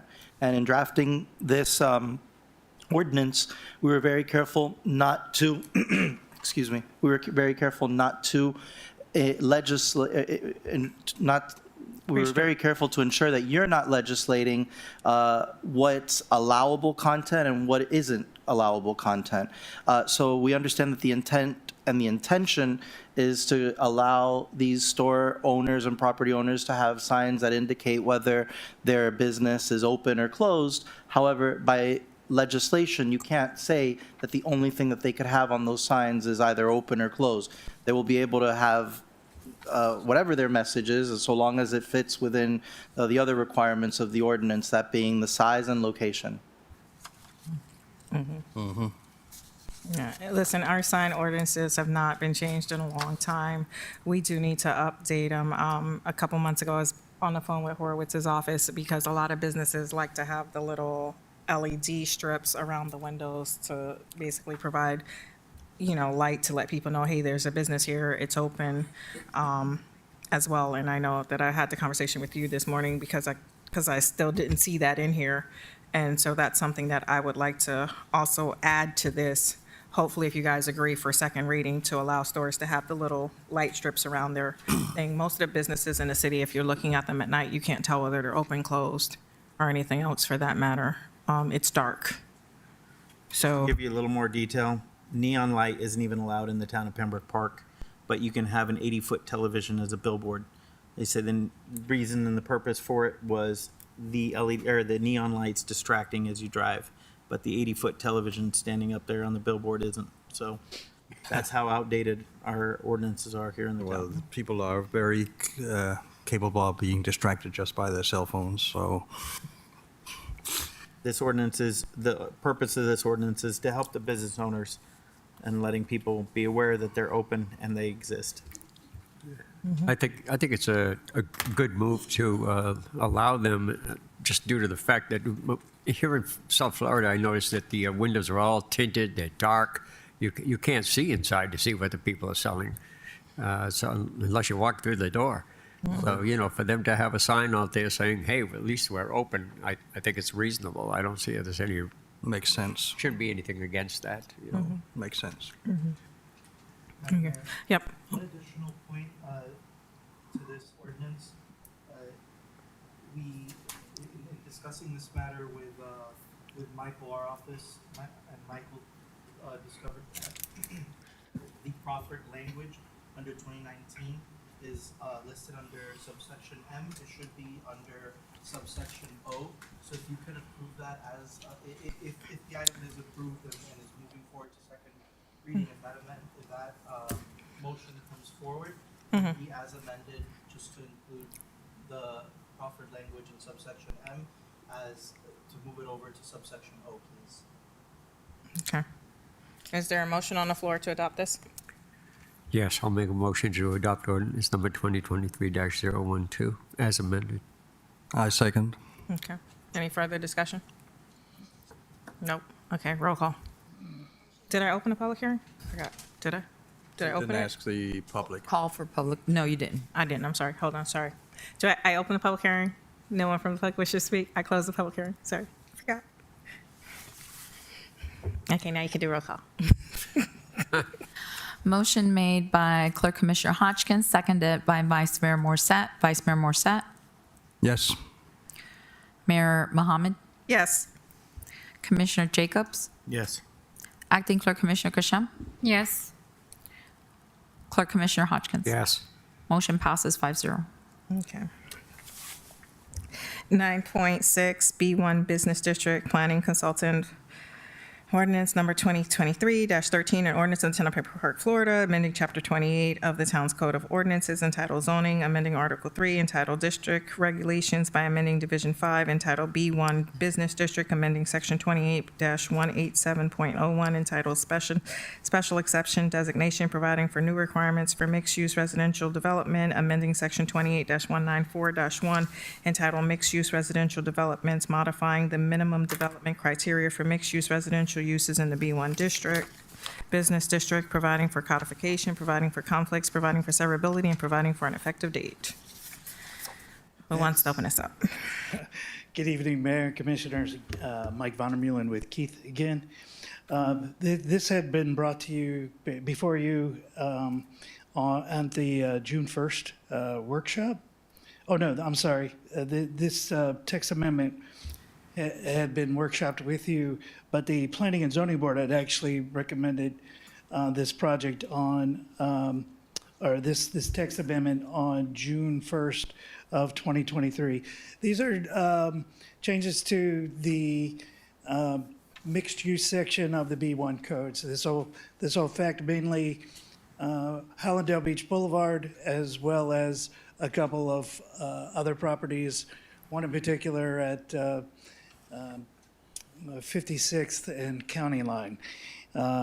This will allow for increased densities, allows for affordable housing, allows for adjustments in the heights, and encourages other miscellaneous items for when you're redeveloping a property in B1, where you can have both commercial development and then commercial and residential or just freestanding residential.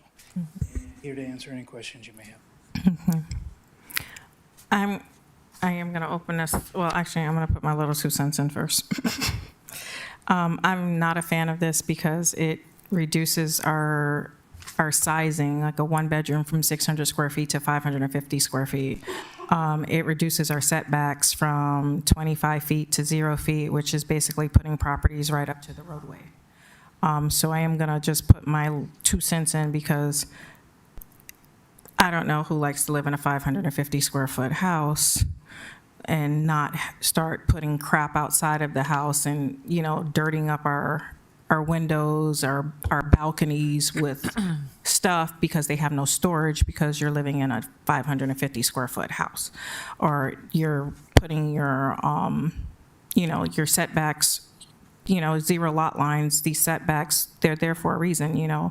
We use them for green space, we use them for drainage, we use them for all kinds of things. And I don't think that's the direction that we should be going in, which is basically making us crabs in a barrel or sardines in a can. There are some things that I do, you know, agree with on this, but for the most part, I don't. We've had this problem where, you know, we're making things smaller than state guidelines and everything else. And it's, you know, oh yeah, it's to create, you know, more affordable housing. But if you squeeze people, you know, you're going to have overcrowded areas. So that's my little 2 cents on this one. But I'm going to open it to the public if anyone from the public wishes to speak on the matter. If not, I close it, bring it back before the commission. Mayor, if I Yes. could just go through we did, after discussions of the workshop and your concerns with 0, we did actually put a 5-foot setback in. Yeah, that's still not. I need to be able to, hey, if we have too much traffic from everybody else increasing density, I need to be able to open my street up some more, and I don't want to have to take the front of somebody's building off. Because that's the problem we have right now with Sam Jazzery's building right there at I-95, where they want to do that, they want to expand, and we can't expand unless we buy his building. And so that's what I kind of like, that kind of just like, I'm like, and not for nothing, I have 500 square feet of shoes. So I couldn't get a 1-bedroom in our city. I'm a girl, you know, we have shoes.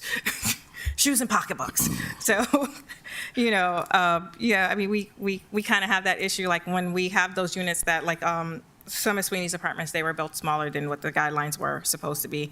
And we have people using the outside for storage. And so that's a concern for me, is because you know, you don't have that space. You know, like, yeah, we want to increase density. Yes, we want more affordable housing, but we are the affordable housing capital of South Florida. So it's not like it's going to be a big difference if we sit here and squeeze 5 more units in. We're over capacity for the state's guidelines for what affordable housing is. But that's just me. I don't know about the rest of the commissioners, so I'm not speaking for anyone but myself.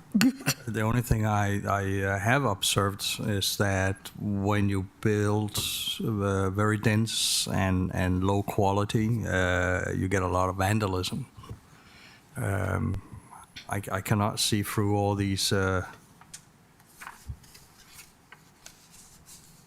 regulations here, but I think we should table it for a later discussion.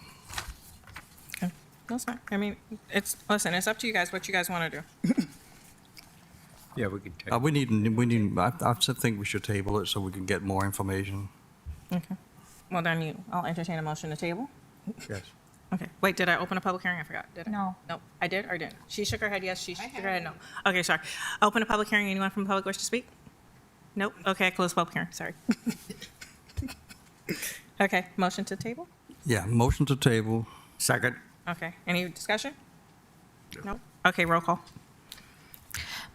Motion to table made by Vice Mayor Morrissette, seconded by Clerk Commissioner Hodgkins. Mayor Mohammed? Yes. Commissioner Jacobs? No. Acting Clerk Commissioner Kashem? No. Clerk Commissioner Hodgkins? Yes. Vice Mayor Morrissette? Yes. The item is tabled 3-2. Okay. Thank you very much. You have anything else? That is it. Okay, perfect. All right, thank you. All right. Who do I want, Jeffrey or Mark? You're trying to sneak out, aren't you? Okay, wait, where are we at for you? Where we at? I don't know. He wants to sneak out on us. I don't know why. He doesn't want to spend the evening with Mark us. is 510. I think 5:10? it's 5.10, Okay, 5.10, just presentation, Vice Mayor Morrissette. and then to vote on. Yes, please. I'd like Mark to do that presentation for us regarding the GIS.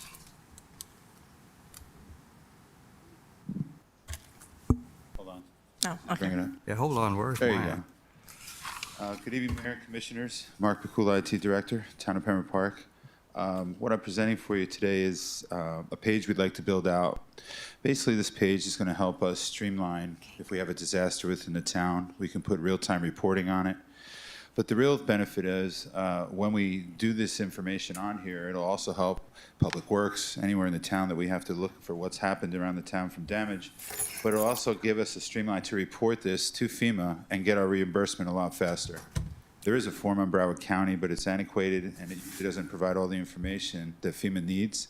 So with this layer that we're going to be doing in our GIS, and it's for in-house only, not be for the public to see, this would really streamline the process for us to get our monies a lot faster. It can take up to 2 years sometimes with FEMA on a disaster. This wouldn't be a problem at all because this form is tailored to work with FEMA and exactly what they need. So as we put the information in, and it's also done one time. It doesn't have to be done in multiple layers for different applications. When we put it in here, that'll be it. Let's see. You can go to the next page. You can go to the next page. This is just a form of Broward County, and it's lacking in a lot of things. And even if we did fill it out, we'd have to redo it in-house, plus to send it off to them. So this is one of the main reasons why here. Next page.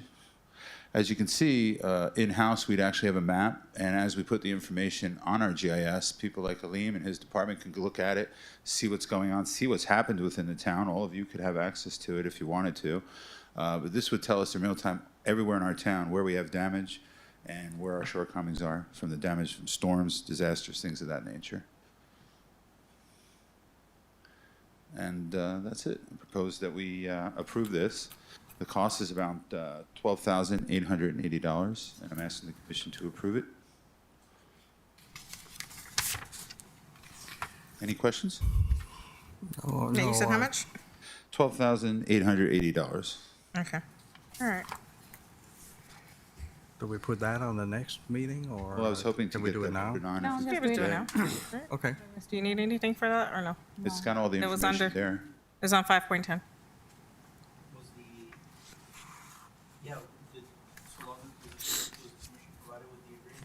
Yeah, it's in with the paperwork.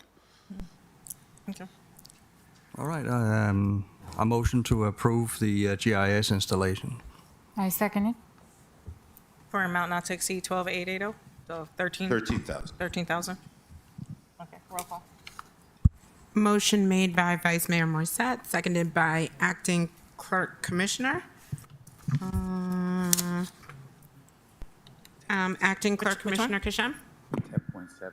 10.7. Okay. Yes. Clerk Commissioner Hodgkins. Yes.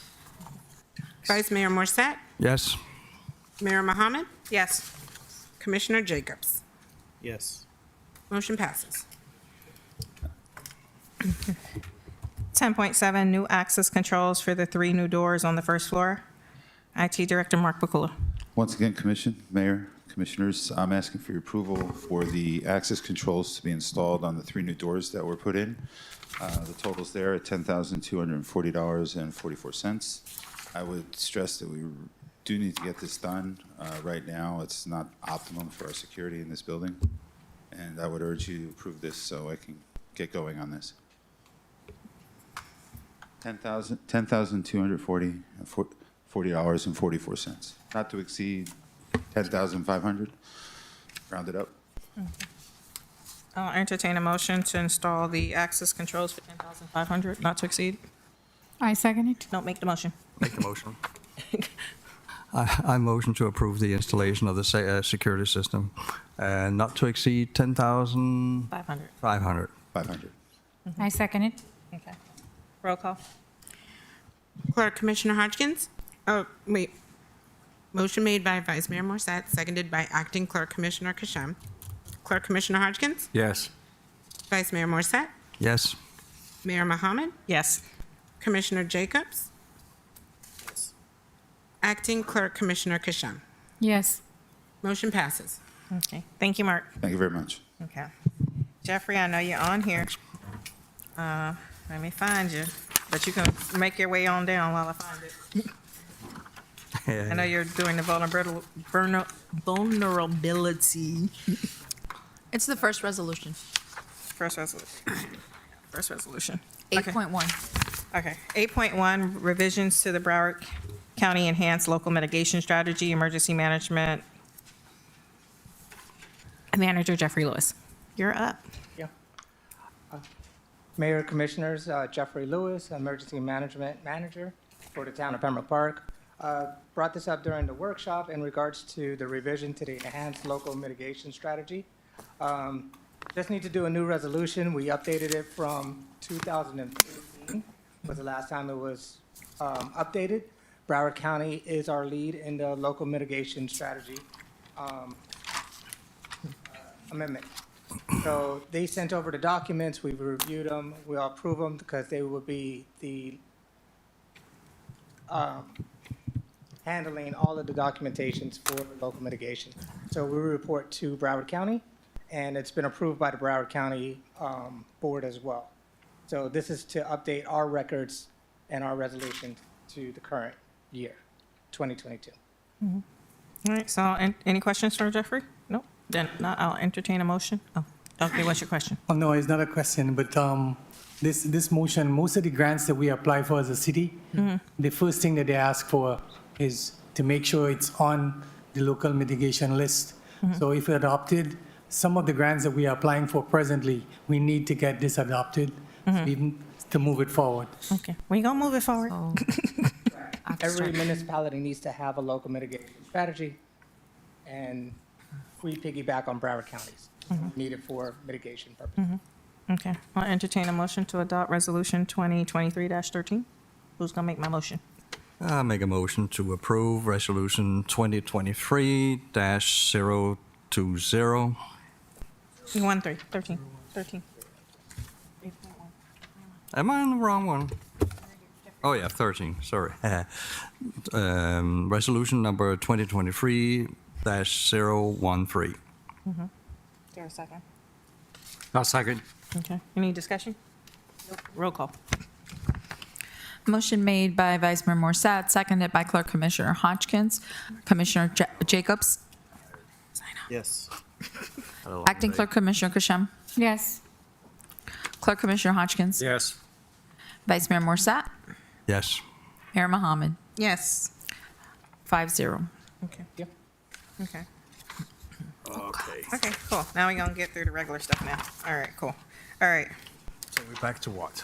we gonna go through the rest of these, the proclamations. I don't have anyone here for 5.6, right? So I can just do announcement? Okay, so 5.6, Broward Health, Mental I didn't health. get to consent yet. So- Watch me. I'm going through it. Okay. 5.6, Broward Mental Health Summit Day. It's a proclamation to the county. They requested it about 2 months ago, so we are just getting it on the agenda since we were on break, so that's that. 5.7, Red Ribbons. They sent a letter out on August 21st, I believe, to be included on the thing. I think we're going to do that for next month since it's the week is the October 23rd. Families Day, I can't pronounce it. Mark. Familles, je vous aime. Thank you. So we're going to do a resolution for them, for Eric to carry to Paris. 5.9, National Hispanic Heritage Month. You have a copy of that. And we're going to go on to number 6, public comments related to the good items and public comments related to agenda items and good and welfare. Everybody's gone, so there's no public comments left for the day. Oh, but are they still here? Or did they leave their comments? No, they removed it. They removed their name? Oh, okay. Consent agenda, I will entertain a motion to accept the consent agenda unless anyone has any questions on anything and wants anything removed from the consent agenda. It's just those 3 items that we discussed at the workshop. Nope, okay, so then I'll entertain a motion to adopt the consent agenda. I'll make a motion to adopt the consent agenda. I second. Okay. Roll call. Well, any discussion? It's consent. Y'all can't discuss. Okay. Roll call. Motion made by Clerk Commissioner Hodgkins, seconded by Vice Mayor Morrissette. Acting Clerk Commissioner Christian. Yes. Clerk Commissioner Hodgkins. Yes. Vice Mayor Morrissette. Yes. Mayor Mohammed. Yes. Commissioner Jacobs. Yes. Motion passes 5-0. Okay. 9.2 Economic Development Advisory Board, Commissioner Jacobs, ordinance 2023-09, ordinance in Town of Pembroke Park, Florida, amending Chapter 2 of the Town's Code of Ordinances entitled Administration, specifically creating articles, what's that, 12, to be entitled Economic Development Advisory Board, providing for the establishment of an Economic Development Advisory Board, providing for composition, providing for meetings, providing for definitions, providing for codification, providing for conflicts, and providing for severability, and providing for an effective date. Everybody's had this discussion already last month. If there's nothing new on this, is there anything you want to say on this? If not, can we just make the motion? Just put in place just to help develop the town. Okay, so I open a public hearing. Does anyone from the public wish to speak on this matter? If not, I close the public hearing and entertain a motion to adopt. I'll make a motion that we adopt Economic Development Advisory Board, ordinance 2023-009. I second. Any discussion? Nope. Roll call. Motion made by Clerk Commissioner Hodgkins, seconded by Vice Mayor Morrissette. Clerk Commissioner Hodgkins. Yes. Vice Mayor Morrissette. Yes. Mayor Mohammed. Yes. Commissioner Jacobs. Yes. Acting Clerk Commissioner Christian. Yes. Motion passes 5-0. Okay. 9.3, Chapter 4 Animals, Commissioner Jacobs. Ordinance related to the Town of Pembroke Park, Florida, pertaining to the subject of animals, amending Section 4, Chapter 4 of the Town's Code of Ordinances entitled Animals to provide for additional and updated regulations for keeping of certain fowl, providing for codification, providing for conflicts, providing for severability, and providing for an effective date. Just wanted to put out that there have been a couple of modifications on there. Would you like to just read them out for us?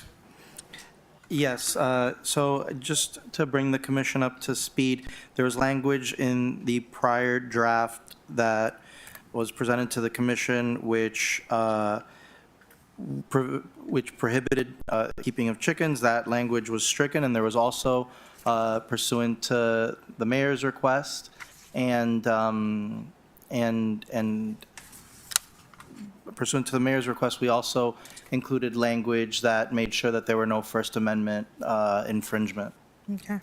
And it's still 4 chickens per household? I think 2 of my neighbors are going to have an issue with that. Because I think there's more than 4. How do you codify household? When a house is subdivided into several units, how does that work?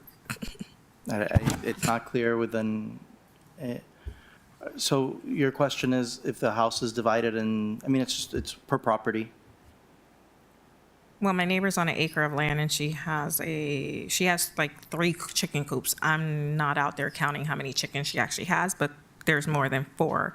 But she does have like several people maintaining residences there. So how does that work? Is it 4 for the entire whole acre, which is subdivided into like 5 families, 5 indistinct families? Like, how does that work? Yeah, the ordinance as drafted, I believe, just speaks to the property, not subdivisions within the property. Just so you know, where the 4 number came from is the USDA says every household should maintain 4 chickens. So that's where the number came from, 4. Mm-hmm. But I have a neighbor who has like probably 10 chickens. So Each household can have 4 chickens? Is that the USDA? Would you have a designation? They should know about hygiene. Dwelling units? Well, she's on an acre of land now. Yeah, but you're introducing all kind of probable diseases by having fowl in city environment. I mean, salmonella. Well, if you look at our mobile home parks, they're covered in iguanas, chickens, ducks. Yeah, it's also turduckens, and then muskogee, everything. Something or other ducks that try and kill each other. I know, but this doesn't affect the ducks. It only affects the chickens. These are invasive species that you're supposed to regulate, but when people call a regulator, somebody who likes these little animals, they call the police and try and prevent the culling of them. We got 30 feral cats in the neighborhood as well. Yeah, we have the Yeah, same we- problem with ducks, and we call it Jurassic Park over there. Yep. Well, So what does... population did go down during COVID. yeah, I would like an exemption to the single-family homes. That's what I'd be asking for if this moved forward tonight. Yeah, and Madam Mayor, we can add definitions pursuant to the commission's direction on this ordinance. You don't have to put a limitation number on it. You just call it chickens, take the number out. The number was only there because that was what the USDA had recommended. So Yeah, but then that doesn't help you guys when y'all have like a gazillion running around. I mean, I just don't want. I don't see anybody in a mobile home putting 30 chickens in. Oh, no? We had problems over in the neighboring park with roosters making quite a racket. So, You want to table this for further discussion? I think that's a good idea. I mean, if you just put my carve out just because of the fact that I know I have two neighbors who has a crop load of chickens that I would like to study this issue because it's also health and safety. There's also animal welfare. There's a lot of issues. Scrap it too, and it's not even an issue because it really isn't a problem. I just put this in place to make things easier here in the town. So I understand your motivation, and I appreciate it. Okay. So we agreed to table. You want a table? Okay. Uh-huh.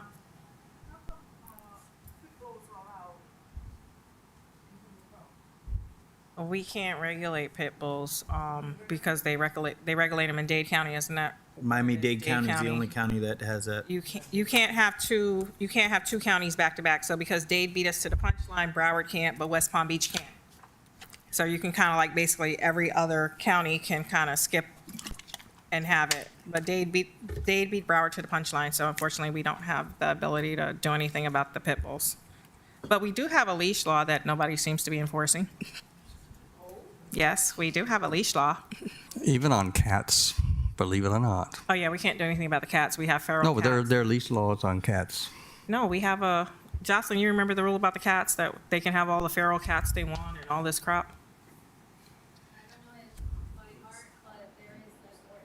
Yeah, they can have all the feral cats they want. Deed has one for Oh boy, we need to have some counseling from Iceland. Dogs are prohibited in the cities. End of story. It's a career ender.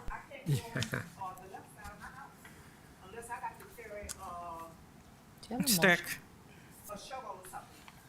Oh, you pit didn't bulls. want to say a 45? Someone making a motion to table this? Yes. Yeah, let's Who's make making a motion? The table. I'll make a motion again to table this item. Okay. I second. Okay. Discussion? So you said second? She second. Okay, second. Okay, Musfika second. Vous, okay. Okay. All right, 9.4, smoking. Oh, sorry, I'm right, moving on. I didn't call roll. I guess that tells you how fast I'm trying to move on, huh?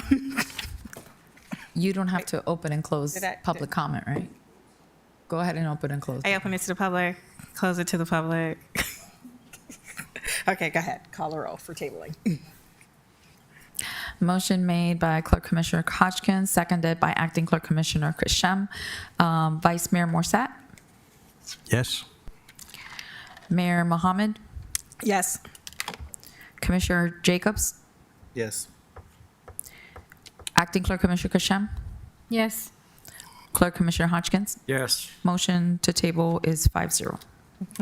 Smoking prohibited in outdoor areas in town parks, ordinance number 2023-11. Let me go through this. An ordinance of the Town of Pembroke Park, Florida, amending section, chapter 18 of the Town Code of Ordinances entitled Parks and Recreation, specifically amending section 18-4 entitled Smoking Prohibited in Outdoor Areas in Town Parks, prohibiting smoking in town parks with the exception of unfiltered cigars, providing for codification, providing for complex, providing for durability, and providing for an effective date. Open to public hearing. Does anyone from the public wish to speak? Nope, I close the public hearing. Madam Mayor, Yes. just a note on this item, and you read it as you read the title, but there is a carve-out that's statutorily required on unfiltered cigars, while there was a statute that was enacted last year that allowed municipalities to prohibit the smoking on within city parks and beaches. there was a specific carve-out within that legislation that prohibited cities from prohibiting the smoking of unfiltered cigars on those same properties. So that's why that's there. Yeah, I think the reason behind that was that it's the filter part of the cigarette that not clogs up biodegradable. everything and was harmful to the environment, et cetera, et cetera. So I think that was the thinking behind it. Commissioner? I get it. I'm not a smoker. I've never been a smoker, but I believe this is starting to infringe on people's civil liberties and rights. This is an outdoor area. We're not talking in an enclosed restaurant like the 80s. This is outdoor in town parks. Most people you see smoking, they're not in the kids' playgrounds. They're That's not stepping true. away in different places. So I'm at this park multiple times a week, and I have yet to see someone smoking right in front of the kids. So it may happen. I haven't seen it, but I think we're starting to infringe on people's civil liberties and rights when you're going this far. I agree with that a little bit. Yeah, I kind of agree too. But the smoke will travel with the wind, so people are dying from secondhand smoke. Not going to happen then, so. I think it is an infringement to a point. Any other comment? No, I mean, I've been to the parks with my son, and I've literally watched parents sitting there on the playground, by the playgrounds, watching their kids play while smoking in front of all of the kids. And I don't think that's something that should be tolerated for children to be exposed to cigarette smoking. I see them smoking cigarettes. I see women smoking cigarettes. I see them smoking those e-cigarettes all the time. You also see them while they're exercising on using the equipment, which I don't understand how they're doing it, smoking a cigarette and using exercise equipment, but hey, it happens. I think that our parks should be a safe haven for people to enjoy it freely without being encumbered by other people's bad habits and affecting their lungs. It's okay to smoke on a sidewalk, but why would you go into a park where children are exercising and people are exercising and children are using playground equipment? No, I just believe this is government overreach and it's going too far.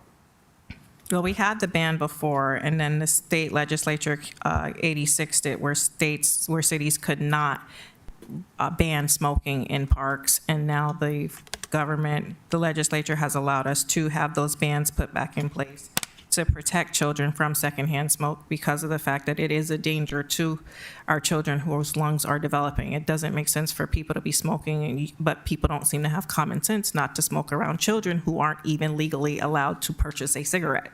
May I suggest Yes. that we put up some polite signage that says, please do not smoke in front of children? Or no smoking within 100 feet or something like that? Yeah, please. Yeah, something a little bit more. Madam Mayor, if I may, the ordinance allows you to prohibit smoking within the parks, but you wouldn't be able to prohibit smoking, for instance, within 100 feet of the park. Outside of the park and the park's area, then people are free to smoke, so long as they're not in a private business that doesn't allow it, et cetera. But the ordinance only allows municipalities to regulate that action within city property, in this case, parks. Yeah, so the only two properties that this would be affecting is Behan Park and the Preserve Park. It wouldn't be affecting anything else in the city. No, I believe in guidance instead of prohibiting in this case. Okay. I mean, it's up to you guys what you guys want to do. I mean, Yeah, put up some we have smoke signs up there. bills and- We have signs up there. It still doesn't stop parents from and people from this not is not smoking. going to stop them either. Well, no, they get a ticket from our cops to stop them from smoking next to the kids who are playing in the playground. Yeah. I mean, kids don't understand have a both choice. Yeah. Arguments. Well, I mean, if you want to smoke, go somewhere else. Why be next to a playground equipment? Like that's my logic is why are you smoking where the kids don't have a choice, and then the kids are the ones that usually end up getting the cancer versus the adults who are smoking. So The way this is reading, it says smoking prohibited in outdoor areas in town parks. in outdoor areas in the park. So an indoor area in the town park, you can smoke? No, Clerk Commissioner, I believe that the city's present ordinance prohibits smoking within indoor facilities in within the town's parks. However, now that the state legislature has acted and allowed municipalities this power, now municipalities are allowed to prohibit smoking outside as well. I see. Mhm. Thank you. Okay. This one's a difficult one. Just put in the charge for the police. Hmm? Find someone, the police gonna charge for them. But that's what you need, the ordinance on the books, so that the police can tell them, hey, don't smoke in the park next to the kids. That's either if we vote up or vote it down. That's the Sorry, issue. Commissioner Kasham, I need you to speak into the mic. I'm sorry. Yeah, I mean, it's either voted up, voted down. So what I'll do is I will pass my gavel. I will make the motion to ban smoking in the two parks, Behan and the Preserve Park. If you guys second it, we can do roll. If you guys don't second it, it dies. Madam Mayor? Yes. Just to be sure, is the motion going to be just for these two parks, or if? With those only two parks we have in the city. I understand Yeah, that, I but mean, I'm saying. it's the parks. I But mean- perhaps just parks in generally general, in yeah. the event that there's ever a future park or any land dedicated as a park. Yeah. That way Okay. it's. Yeah, all right, There. so Thank you. I'm going to pass my gavel. I'm going to make the motion to approve the ordinance for entitling, banning smoking in our parks Well, in with the that city. said, we also have 16 mobile home parks. Well, that's not town property, so it's for town parks. Saying it's Private park. property. No, a mobile home park is not the same. I'm not free to go pass out campaign literature through some mobile home parks in the city. But I'm just saying it's not a park that's owned by the town. So, my motion is to approve the ordinance 2023 what is this, number 11, smoking in public parks in the town. Town-owned, town-operated public parks in the town. That's my motion. So you can second, you cannot I second. second it. Okay. You can say discussion. Any discussion on the matter? Public discussion? No? Open and close. Commission? All right. Roll call. Say roll call. I need you to open for public comment and close for public. I did open for public comment. Any public comments? Aiden, would you like to say you don't want people smoking in the park? No, nobody wants this, but I got this to say. Those people are stupid. They are. Smoke in front of their child instead of they can smoke. Instead of facing the playground, how about you face the other way? Kick him out the park. makes sense. Makes sense. Great public comments. You want to close the public comments and then Yeah. back before the commission? Close for public comments. Anyone else? You bring it back before the commission for any more discussion. If not, call the roll. Oh, I did that. Any more discussion? Nope. Nope. Okay. Madam Clerk? Call the roll. Okay, roll call. Motion made by Mayor Mohammed, seconded by Acting Clerk Commissioner Kasham. Mayor Mohammed, Yes.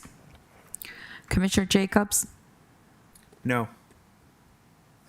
Acting Clerk Commissioner Kasham, Yes. Clerk Commissioner Hodgkins, No. Vice Mayor Morrissette. No. Okay. Motion dies 3 to 2. Okay.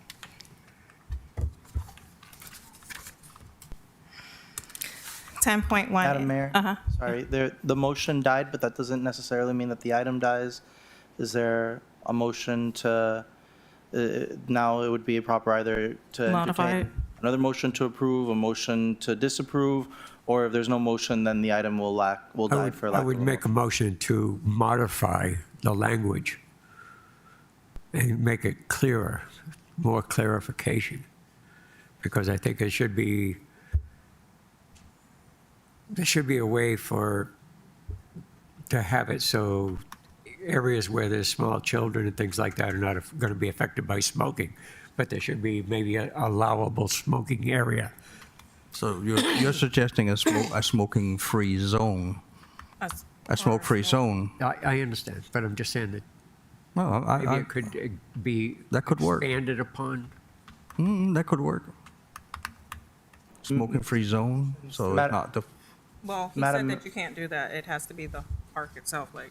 Madam Mayor, yeah, again, the legislature allows municipalities to regulate smoking only within municipally owned parks or beaches. Well, that's what we're talking about. Right. So if, and we could draft the ordinance pursuant to the commission's instruction, we're just the lawyers. If the commission has certain guidelines that they'd like to provide us to go back and work on this ordinance, we will do so subject to the approval of the commission. Yeah, but maybe we could create a child zone, no smoking in child zone or something like that, play zone. I don't know. Well, would you want them to smoke while they're walking around the trail while everyone's exercising? Because it's a half-a-mile jogging trail. I hate smoking, but I mean, if it has to, somebody has to smoke, it has to be outdoor. Yeah, but they don't need to go to the park. They can go outside the park. They can go in the parking lot. They just don't need to be in the internal side of the park where people are exercising and coming to enjoy free, fresh air. Yeah, I understand your argument. I mean, it's a 24-acre park inside the park. Go outside the park. There's a whole nice sidewalk that they could walk all up and down 52nd Avenue, all up and down 48th Avenue, all up and down Park Road. Get hit by a car while you're smoking. I mean, they have other options than to go into our facilities, which, people are trying to, enjoy a healthy atmosphere. They have that option. I mean, it's not fair to infringe upon kids' rights to, play and free, breathe clean air because they want to smoke a cigarette. But you're doing the opposite. You're infringing on their rights to go out and have a cigarette if they want one. And that's the case. We don't allow alcohol in the parks, and if that's the case, we might as well say, hey, we're infringing upon their rights to drink alcohol in the parks too, because we don't allow alcoholic beverages in the park. So let's let them get drunk in the park and smoke and everything else. I mean, you can't. It's like, okay, your goal is to protect the children in the parks. So you're damned if you do, damned if you don't. So anyway. Yeah. So pick your poison. Okay. They can't drink in the park, but they can smoke. And unfortunately, whereas if they're drinking, it's going to give them cirrhosis of the liver. Whereas they're smoking, it's going to give somebody's kid, messed up lungs and cancer. So, cars do the same to people's lungs, and we don't ban cars. I mean, we got to put a line in the sand somewhere. I mean, it's up to you guys. I mean, the legislature passed the rule that we're allowed to basically regulate our parks again. Clearly, it was a problem, and that's why they went ahead and allowed us to be able to put those rules and regulations in place to protect the children. Yeah. So, I don't. You want to smoke? Go smoke in your house. Go smoke. Do we need an ordinance to kill this? Is that what you're asking for? Yes. No, it dies. If we want to make a modification, we can give direction right now for a modification. Yeah, what I'm saying, Commissioner Jacobs, just to clear the record and through the chair, please, just because there was a motion for approval that failed, it doesn't mean that the item in and of itself fails. Right now, the commission may take up, after discussion, another motion to approve, or a motion to deny, or the item could just die for lack of a motion. But further action needs to take place for the commission to continue to do business. yeah, can we move this to a workshop and? It was on a workshop. It's on the last workshop. Can we just make a motion? They could absolutely, yeah, and you can also again, as I stated, you can also. Hold on, our chief also wants to make a comment. Okay, but you may also motion and approve this with certain amendments, and then between first and second reading, we could work on the draft and come back with a revised version for second reading. Those are the options that the commission has on the table right now. Okay. So would y'all entertain a motion to adopt it within 1,000 feet of all exercise equipment, all trails, and all playground equipment? That could work. That kicks them out the park again. Yeah, but then we've been good to the people that smoke. Could have said 5,000 feet. You know what? Exactly.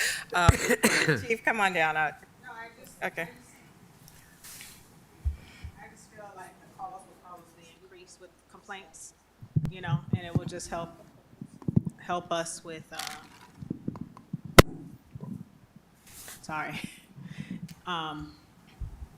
an ordinance like this allowing people to smoke, and the complaints, I think, will increase as far as the community being more upset that they have to deal with smoking in the area and smoking around their kids and stuff like that. So I just feel from a police standpoint, it would lessen any complaints that we would have if there was a ban within the parks. So I didn't hear the last couple of words. I think it would lessen the complaints that we would have if there was a ban within the parks. Okay. So you're recommending a ban in the parks? Within the parks, yes.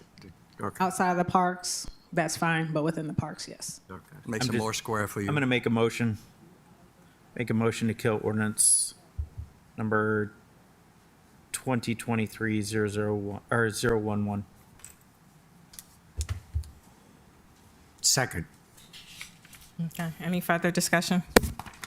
So this is to kill it completely, allowing smoking in the park, correct?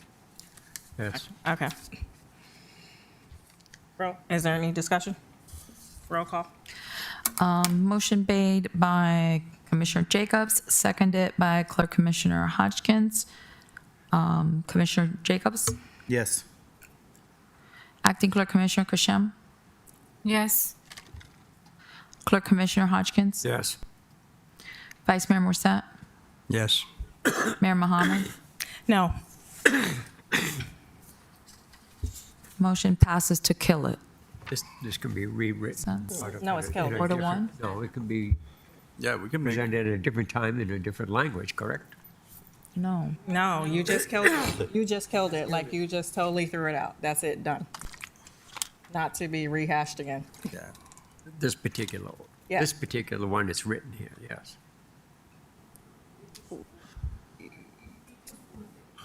Yeah, I understand that this one is dead. Well, it was That already doesn't dead. mean No, that well, it was dead 2 already. months from now, we can write something new. Something new, yeah. Yeah, let's work on it and find Well, something. that's we what can he was compromise. asking you for, but you guys just voted for no, not to be able to do that. That's what you just voted on. No, kill it. It's dead. It's done. It's buried. It's not coming back up before this commission. Or in any Well, modification. nothing should ever be like that, that you can't bring something up again. You can't bring it back up now. It's dead. You just killed it. You just killed it. Unless you want to re-amend, you want to withdraw your motion and redo it. If not, you just basically kill the entire. Well, that was not my intent. My intent was to get this thing written in a better But then you language. need to tell him that you in- want a modification, not to kill it. Once action has taken, and once the commission has voted on an item, the item can be reconsidered only if someone on the prevailing side of the vote brings forth a motion to reconsider, and it's voted upon and approved by the members of the commission. So for instance, Mayor, Mr. Clerk Commissioner, you were on the prevailing side of that motion. It was a motion to deny the item. You voted in favor of it. Now, as a member of the prevailing party for the vote to kill this item, you are in a position to bring forth a motion to reconsider the item, but it would require consent and a majority vote of the commissioners. Okay. I will make that motion to reconsider this item. Ban smoking in the public parks, 9.4. I second it. Okay. Is there any discussion? Yeah, I'd like to see this something that we can debate, have even a special meeting if that's necessary. How we can do this. Yeah, give us a chance to look and see how other towns are doing it. Maybe Yeah. maybe it's a more proactive way to do it where we don't hurt all the citizens. Yeah, I like to see that there are smoking areas and then non-smoking areas, signage, I understand your point of view, but if it's clearly signed and recommendations, I prefer education to laws. Mr. Vice Mayor, as stated before, so long as the commission provides us with instructions, we could work between a first and second reading if the commission moves forward with this item as amended or moves forward with the item. We could prepare language pursuant to the commission's instructions on between those two readings. However, we do need to receive that instruction from the commission so that we could understand what kind of ordinance the commission wishes to see at its second hearing. So you need a vote right now to do that? No, you're considering you're reconsidering the item. Right.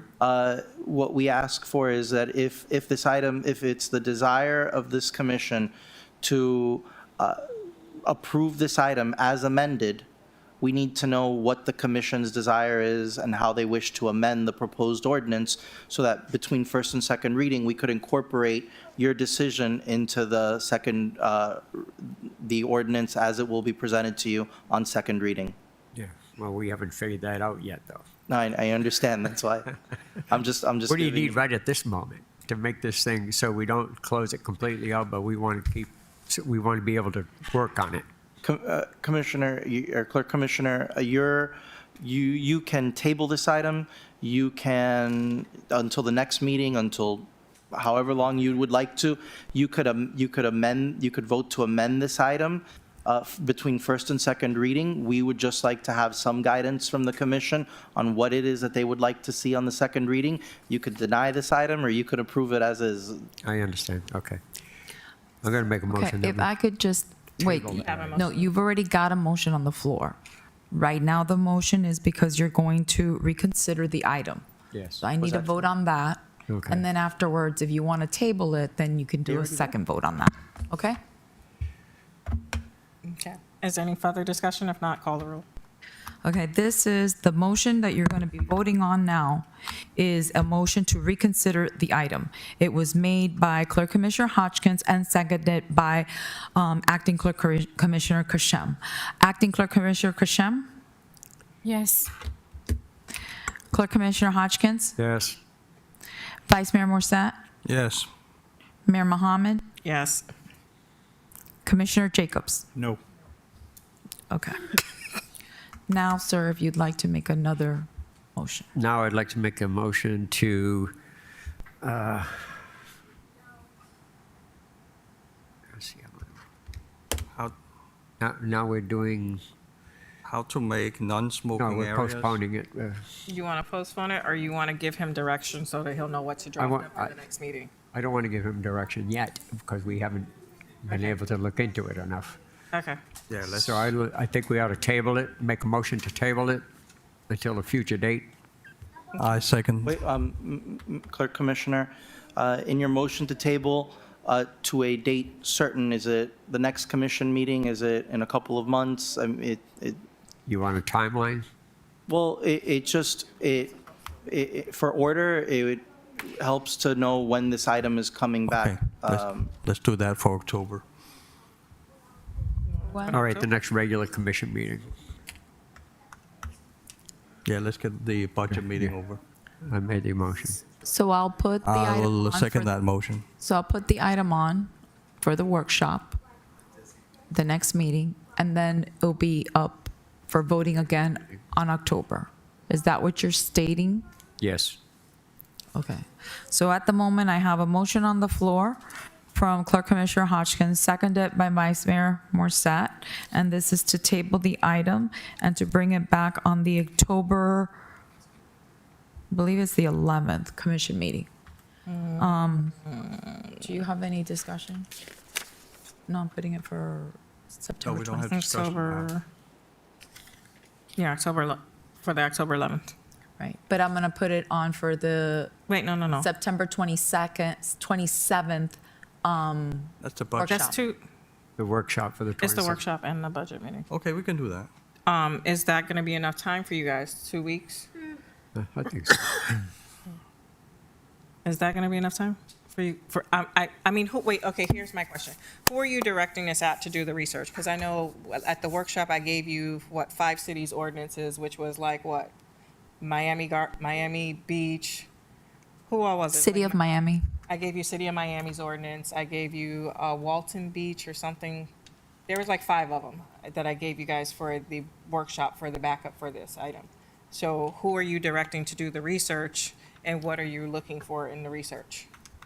I will be wanting to do my own research. Okay. So that's what I'm saying. No Because offense it's only to going to be 2 weeks. your research. It's only going to be 2 weeks. That's what I'm saying. Do I you want more understand that, time? yeah. No, That's what I'm 2 just weeks asking. is 2 weeks fine is for me. sufficient? That Is doesn't 2 weeks work for me. sufficient? It doesn't work. That's No. because you're not even going to be here. I'm not going to be home, so. Oh, All right. So then do it for the November meeting. For the what? November. Do it for November. November. Okay. Yeah, do it for November. That's fine. It's difficult when you are limiting Roll call. people's liberties. Motion made by, Madam Mayor, just point of clarification. So, Clerk Commissioner, then your motion will be amended. Now your motion is to bring this item back, to table this item until the commission's November meeting. Yes. Okay. So November, what's the date? Is it going to be the 8th? Yeah, November 8th. November 8 will work. Okay. All righty. Okay, roll call. motion made by Clerk Commissioner Hodgkins, seconded by Vice Mayor Morrissette. Clerk Commissioner Hodgkins? Yes. Vice Mayor Morrissette? Yes. Mayor Mohammed? Yes. Commissioner Jacobs? Yes. Did you say yes? Yes. Acting Clerk Commissioner Kashem? Yes. Motion passes 5-0. Okay. 10.1 interim town manager position. Everyone has had a chance to interview their selected folks. Right now, the clerk will be taking the ranking sheet. Make sure your names are on the ranking sheet because there's no confidentiality in taking a vote on the dais. So, Musfika, pass your paper on down. Commissioner Jacobs, pass your paper on down. You already collected mine, right? Okay, can you, Through the chair. yes, Madam Mayor, just a point of clarification. You stated on the record, but just to make sure, these were tabulations that were taken individually by each commission member. Each sheet has the commissioner's name. They've been submitted to the clerk, and they are public record. Thank you. okay.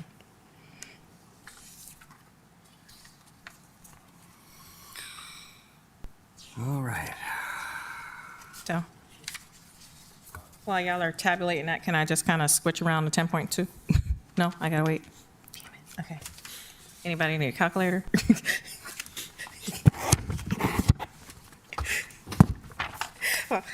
While y'all calculate that, I'm gonna run to the potty. I'm gonna run to the ladies' room. I'll be right back. Oh, no, you can't. Yes, I'm going. Madam Mayor, pass the gavel. Oh, sorry. I don't think they're gonna add it up by the time I get back. case. Yeah, you got to keep her in good order.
Did you ever go in a park and see a sign that says "Keep off the grass"? Yes, I have actually seen that, but not in this country.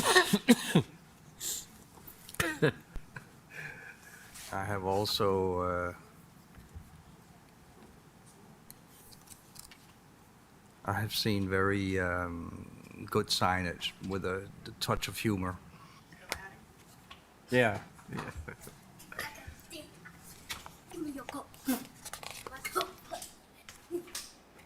Yeah, I would like to. He won't sleep tonight.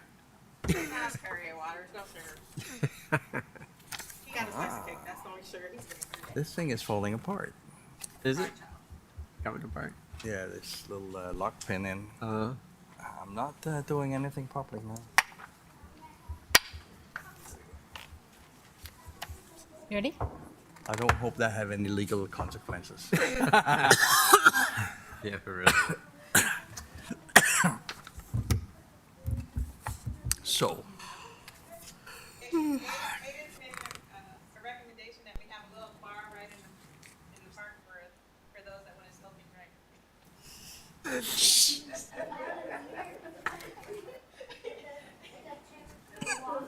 I have had to deal with that in the past.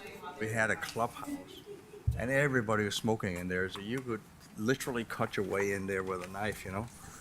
And we put in a ventilation system that literally lifted hairs. People Suck your hair off your head. Oh, it was so good that you could sit with a cigarette across and nobody could, smell it because Excuse it was me? so efficient. No. All right, what's happening here? Yeah. Oh. We're ready to give you the tabulation. the tabulations. We have to wait for Mr. Jacobs.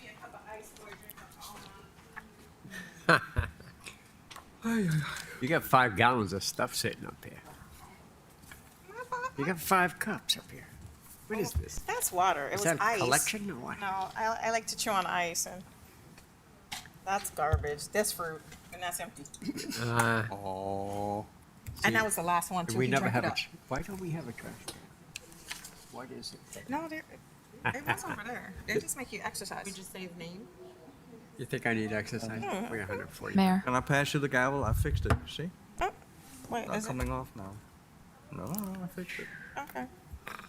But I wanted to accidentally just. Mayor, Yes. would you like me to go over the tabulations, no, please? no. Oh, no? Oh, okay. Oh, you're being polite. Oh, we could do that. Yeah. That would be a coup. Well, Is this for the change in the roof? Yeah. Yeah. Okay. Why is it?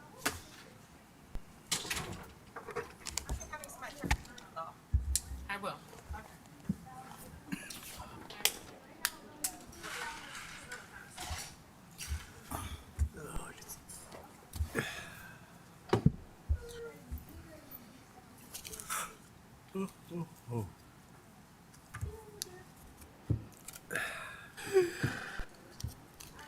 I want to go home. Me Way too. past my bedtime. Get everything. Come on. There's no more sparkling water. There's only apple juice, Pepsi, Coke, Coke Zero, or Coke Diet. I don't know, but you better get another cup. Tell them they have So these are all non-sparkling. These are You're all. just confusing me, I tell you. Sparkling water without the sparkles. Yeah. The first one. Oh, the bubbly tea. Okay. All right. I got my little pen and paper ready. According to the tabulations that I received from the 5 commissioners, there is one candidate that received 2 for their first, and that same candidate received 1 for as their second pick as well. So the candidate that received the most, the highest amount of votes, I guess you could say, would be Mr. Darrell LaTroy Bell, which is number 4.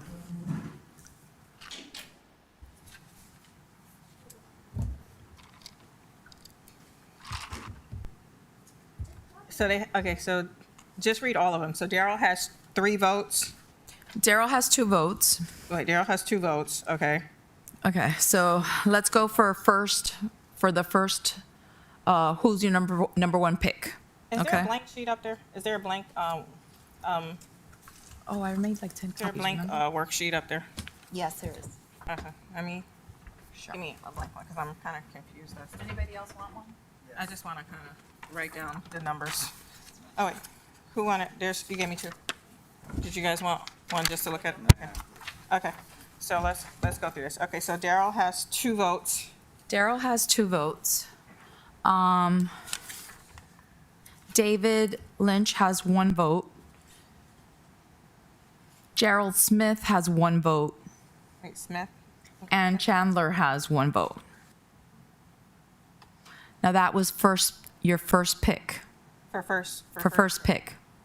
On second pick, there was 1 for Cedric Davis. There was 1 for Daryl LaTroy Bell. There was 1 for Gerald Smith, and there was 1 for Chandler Williams. And if you're wondering why we don't have the same numbers as first to second, is because one of your commissioners only provided a first and not a second.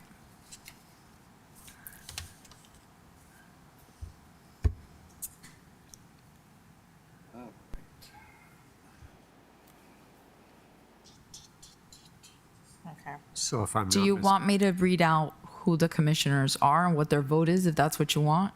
No? Okay. No,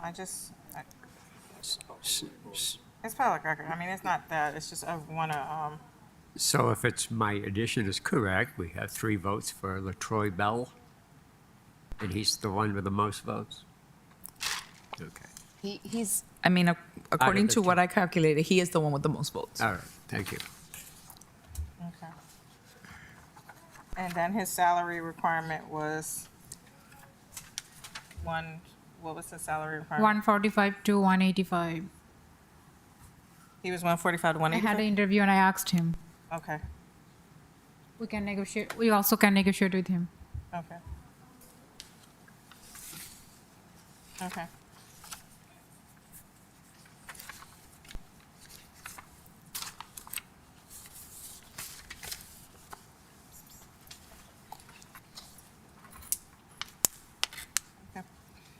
All right, all right, so I guess at this point, we need to figure out if he's gonna be contractual versus employee. Well, okay, first, I guess the first thing would be, with the ranking, don't we still need to vote? Okay, so then is there a motion for Daryl LaTroy Bell? Yes, I'll make a motion for LaTroy Bell, Daryl Oh, LaTroy. I'm sorry. Oh, sorry, okay. Okay. Motion made by, oh, I'm sorry. Do we have a second? I second it. Discussion? Is there any discussion? Nope. Motion made by Clerk Commissioner Hodgkins, seconded by Acting Clerk Commissioner Kashem. Vice Mayor Morrissette? Yes. Yes. Mayor Mohammed? Wait, no, I heard. Okay, I'm confused. I thought you said Vice Mayor Kashem. Then Mayor Mohammed. No, before me. Everybody. Vice Mayor Morrissette. I heard Vice Mayor Kashem. That's why I was like, wait, oh, no. I said no. Okay. Commissioner Jacobs? Yes. Acting Clerk Commissioner Kashem? Yes. Clerk Commissioner Hodgkins? Yes. Motion passes 4-1.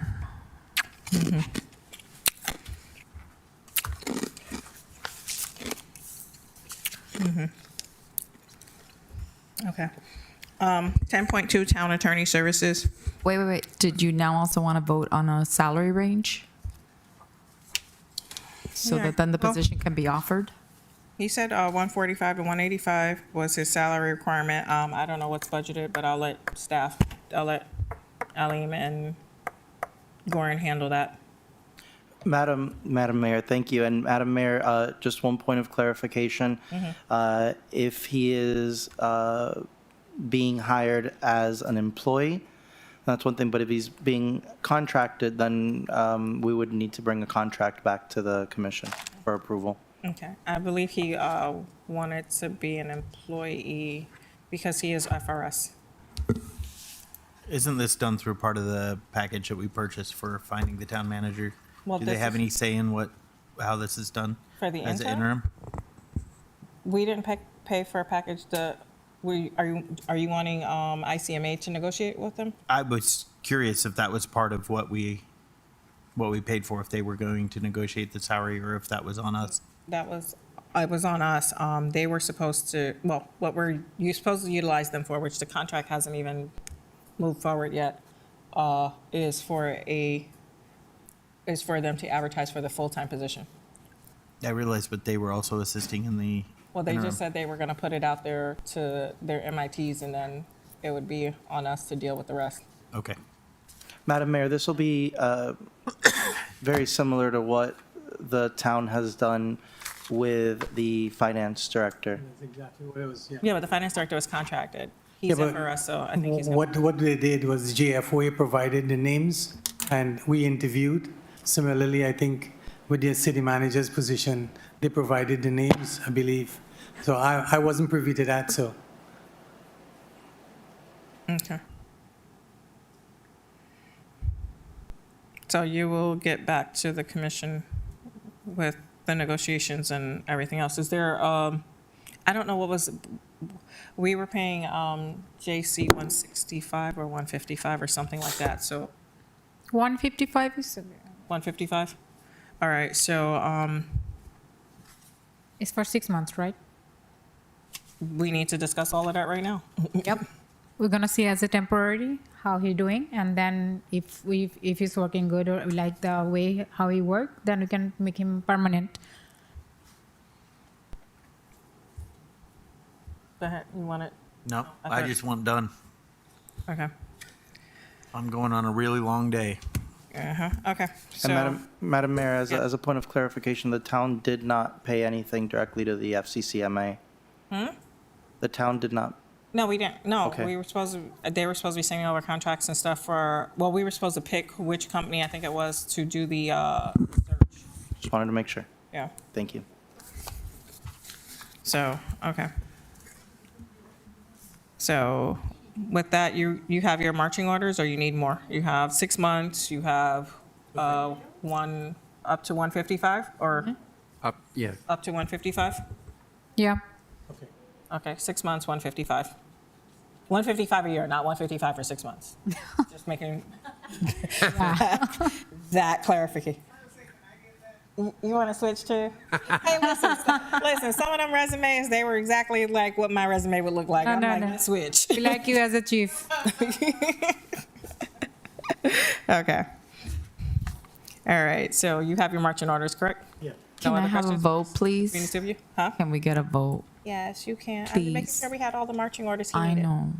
Okay. Roll call. No, I need a motion. No, he made, one of You them guys made a motion to hire him, but I just need a motion now that states that negotiations will take place not to exceed 155 per year, and it's for 6 months. Correct? Is there a motion?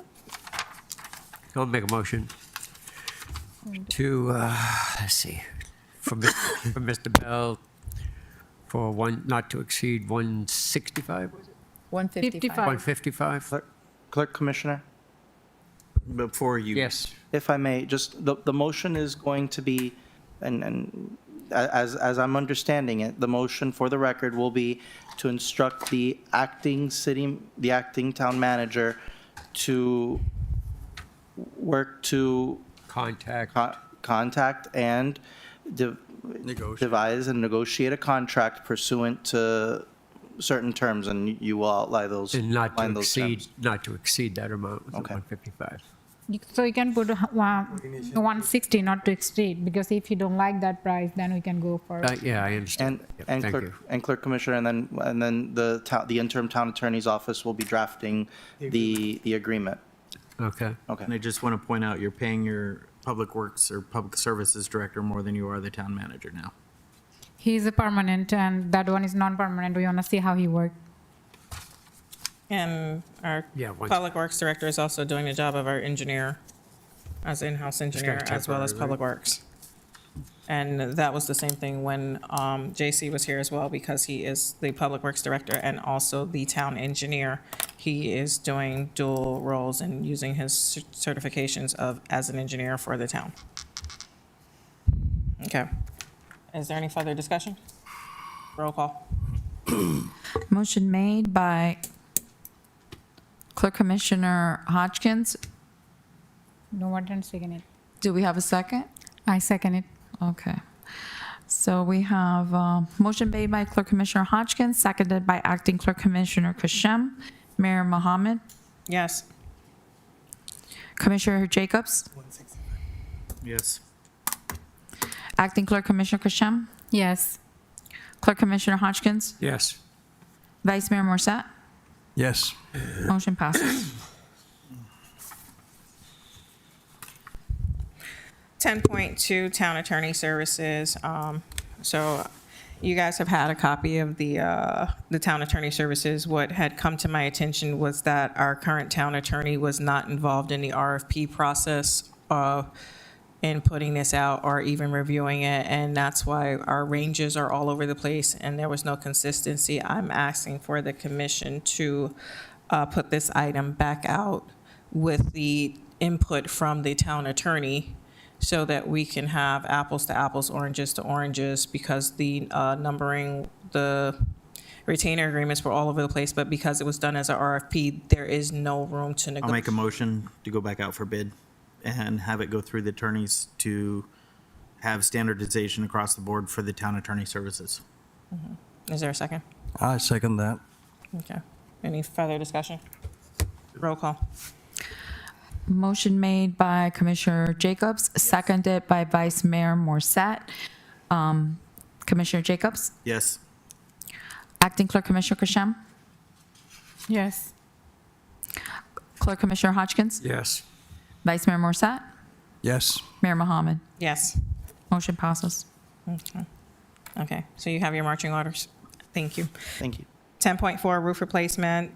This was already discussed at the workshop. It's for $40,000 for the amendment, and we need a motion for it. I'll make a motion that we approve 10.4. Excuse me, the roof replacement amendment. Second. Any discussion? Nope. Roll call. Motion made by Clerk Commissioner Hodgkins, seconded by Commissioner Jacobs. Acting Clerk Commissioner Kashem, Yes. Clerk Commissioner Hodgkins, Yes. Vice Mayor Morrissette, Yes. Mayor Mohammed, Yes. Commissioner Jacobs. Yes. Motion passes 5-0. Okay. 10.5 Florida Department of Environmental Protection and Vulnerability Assessment Agreement. We have to do this with the state. Actually, this is actually a vulnerability assessment grant.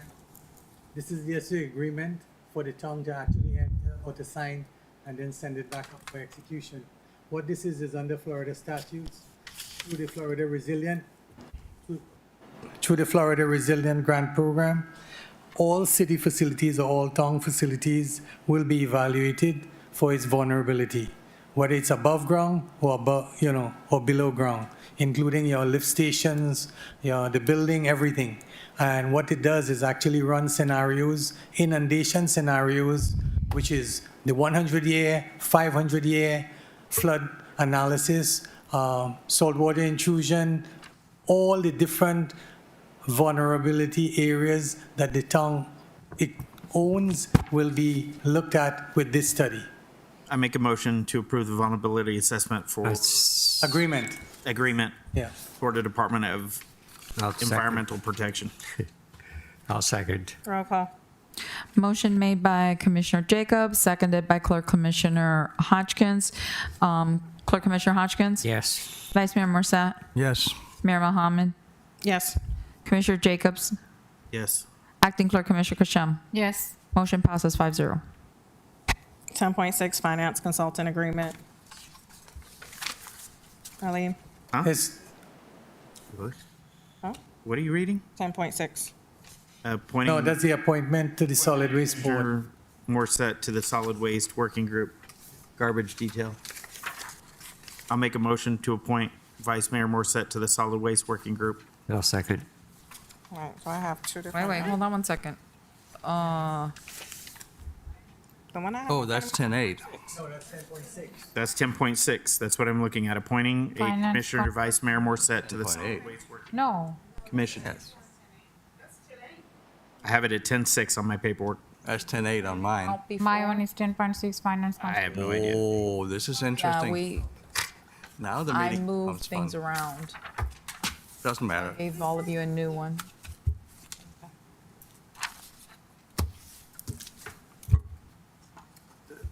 All right, whatever number it is, 10.8, I guess.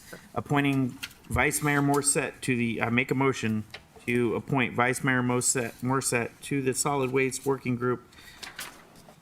I'll second. Enjoy Garbage Detail. It's okay. I'll second it. Get it done. Roll call. And then we're gonna go back to 10.6 Finance Consulting Agreement. Wait a minute. It's 10.8. Okay, there was a motion by Commissioner Jacobs, and who seconded it? Hodgkins. All right. Okay. I mean, Bill, sorry. Motion made by Commissioner Jacobs, seconded by Clerk Commissioner Hodgkins. Vice Mayor Morrissette, Yes. Mayor Mohammed, Yes. Commissioner Jacobs, Yes. Acting Clerk Commissioner Kasham, Yes. Clerk Commissioner Hodgkins. Yes. Motion passes Stinky 5-0. job, but someone's got to do it. And if I wasn't mistaken, they needed an alternate, didn't they? Yeah, there's also an alternate on the item. We already did So 7. I'll entertain a motion to make Bill the alternate. Yeah. What? Musika said seconded. I second I it. think Musfika should be. No, no. All right, The let's get alternate. on with the Need a motion 10.6 for- finance. For Hodgkins to be the alternate. Yep. That's going to be payback one day. Mosvika second. Morrissette made it. Call the roll. Placing Clerk Commissioner Hodgkins as the alternate, made by Vice Mayor Morrissette, seconded by Clerk Commissioner Hodgkins. Mayor Mohammed, Yes. Vote. Just give vote. Yes. Go ahead. No, she called your name. I know, but she kind of mixed up the. Could you That's say okay. yes or Yes, no? yes, go. Yes, go ahead. Go ahead. Commissioner Jacobs, Yes. Acting Clerk Commissioner Kasham, Yes. Clerk Commissioner Hodgkins, Yes. Vice Mayor Morrissette, Yes. 5-0. 10.6 Finance Consultant Agreement. Go ahead. Do you have another It's what we agreed to at the workshop, so. Do you have another accurate copy of this? Okay, so entertain a motion to Handed me actually yours. adopt to approve the financial consultant agreement. Is there a motion? I make a motion, finance consult agreement, acting town manager. No? I'll second. Yeah. Wait, what was motion? To approve the contract for the financial services. Finance service consultant. Yeah.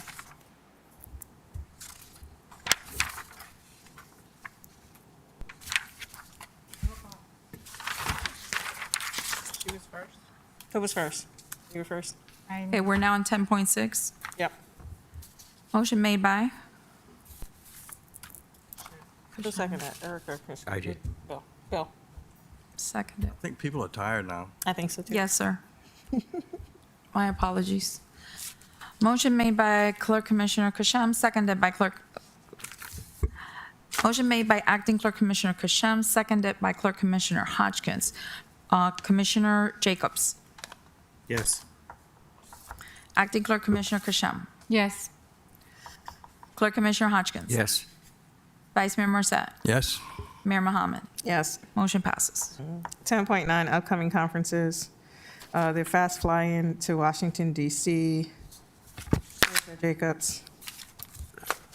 No, I mean, it's National League, Florida League of Cities, flash fly-in is coming up. I'm sorry, you skipped 10.7. No, we didn't. No, we didn't. We did? That was 10,500. That was early in the Yeah, we did it early before. in the meeting. That was Parks. The GIS thing? No. Okay. No, that's the doors, the three locks. Security for the doors. The three locks for the doors. Okay. Yeah. And it passed. I was in the back eating And cake. 10,500. Yeah. So basically, we have the conferences coming up for Washington, D.C. Flash Fly-In, which is Florida League of Cities. We have the National League of Cities City Summit, Atlanta, Georgia, and we have the Florida League of Cities Legislative Conference up in Tallahassee. So basically, this is just to put it on the record and basically approve an amount not to exceed, I guess, $2,500 per event. And it's open to all commissioners and city manager. So I'll entertain a motion for the events. Do we? Can I take all three together? Don't need a motion for I don't think we need a motion on this one. This No, is you don't. this is under Just, commissioner travel.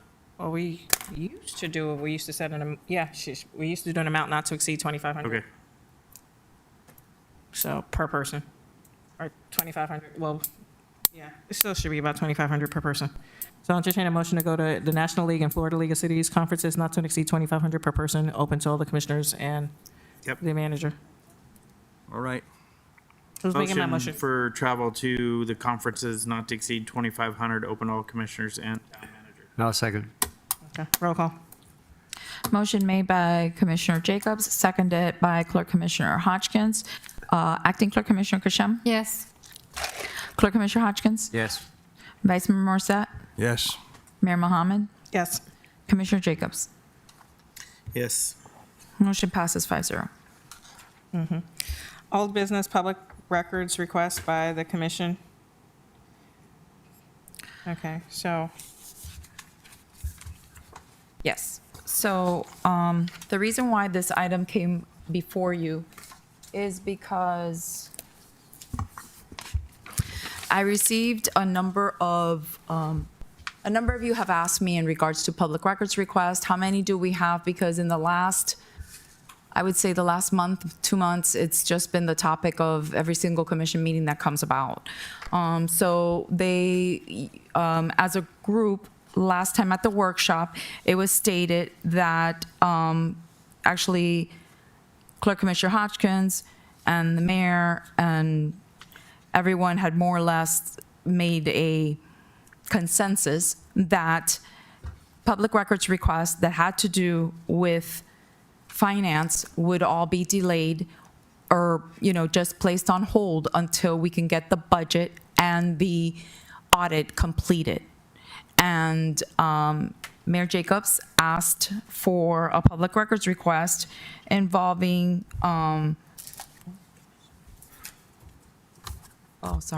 Commissioner Jacobs went ahead and asked to have some information provided.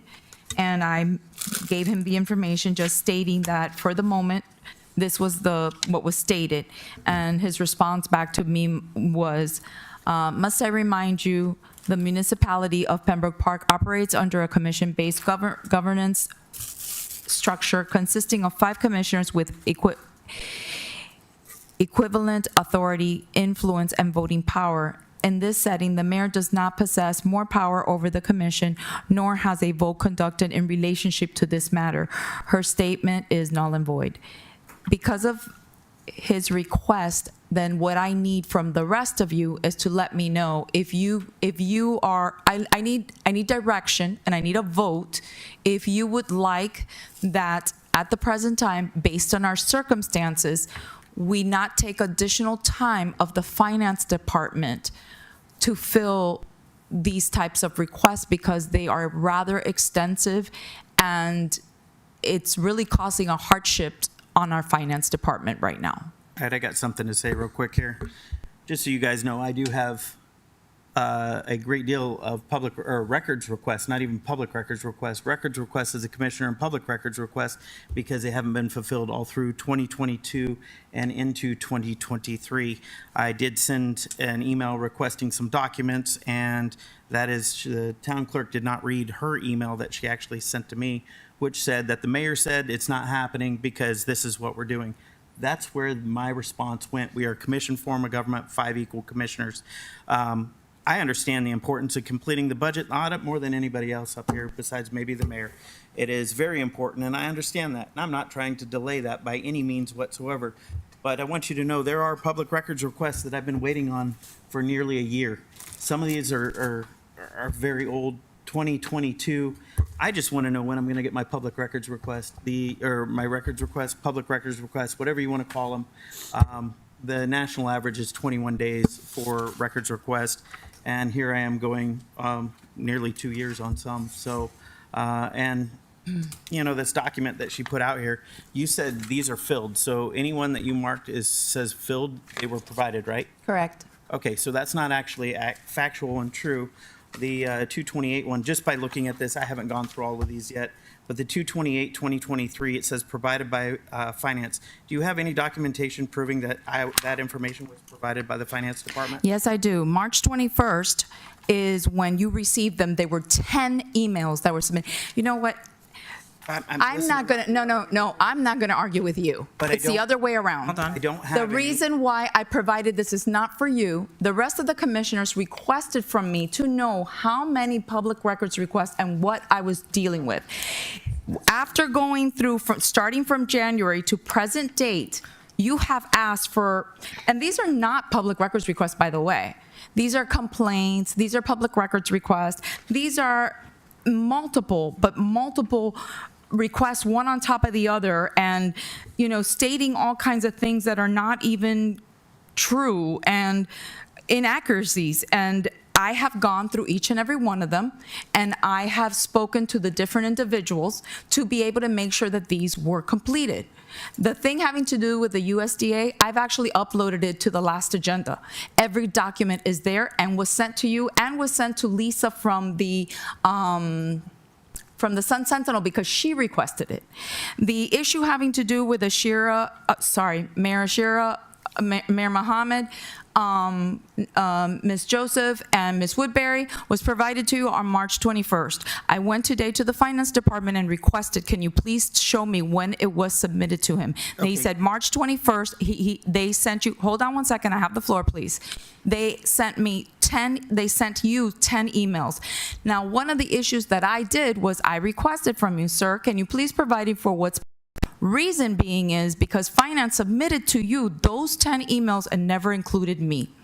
A lot of the documents that gets given to you, Commissioner Jacobs, it's given to you directly. So and that's one of the biggest problems I have. Emails from the finance department concerning those, they have never come to me. I have them. And I was actually told by the finance department that these were too big to actually deliver via email. That's why I do not have them. I do not have a copy of them. And no, I will forward them to you tomorrow morning. I'm going to argue with you. Here's the deal. Your job is to maintain records. Go ahead, you can continue with the emails that I've sent you. It's not my job to tell you how to do your job and how to organize and keep track of public records and see in their fulfillment. I mean, you're going through and monitoring my emails on a daily basis, which is fine.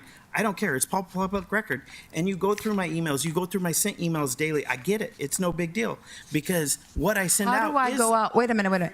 How do I go through your emails? I know you're getting all my emails. So here's the deal. You say right here, let's go to just recent, as in 8/13. Hold on, I'm talking here. Oh, no. Let's address one thing. Okay. One item, it says here. Mark, am I receiving the mayor's emails? No, and I'd like to address that because Oh, the commissioner's every time emails, that I sorry. go through emails when I'm required for public records, there's been accusations that IT likes to sit there and read emails all day, and I refute that. And if someone has proof, I'd like them to bring it forward instead of just talking about it. But not at all do IT has more important things to sit there and go through people's emails. If I get a request, I fill it. End of story. We have received multiple requests for Commissioner Jacobs' emails, and those have been provided as public record.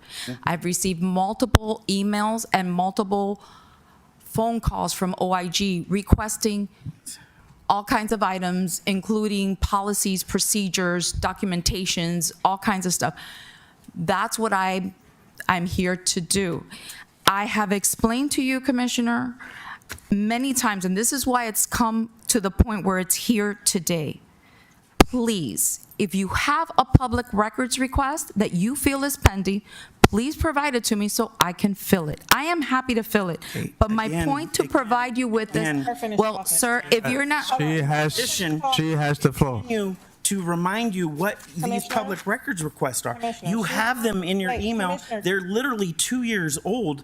It's your responsibility. I make a statement before the commission. All public records that Commissioner Jacobs has submitted are now finalized. If there's any pending from the past, he needs to resubmit. Okay, and thank you very much. Testify to that, correct? I'm asking, are you willing to testify to every single one of these being exactly accurate on there? I have provided you, and you will not tell me what is pending.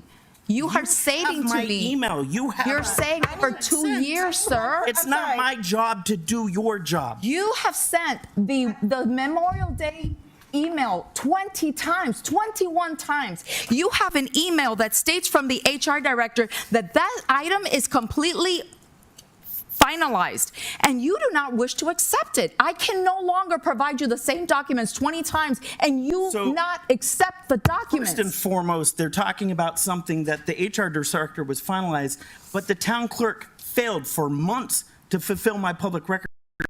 It wasn't until the HR director was gone before those documents made it to my inbox. So I question a lot about an incident that happened. We'll wait till the new town manager comes in for him to handle. Understand, there's a great deal of these that you're saying right here that I've received that I still have not.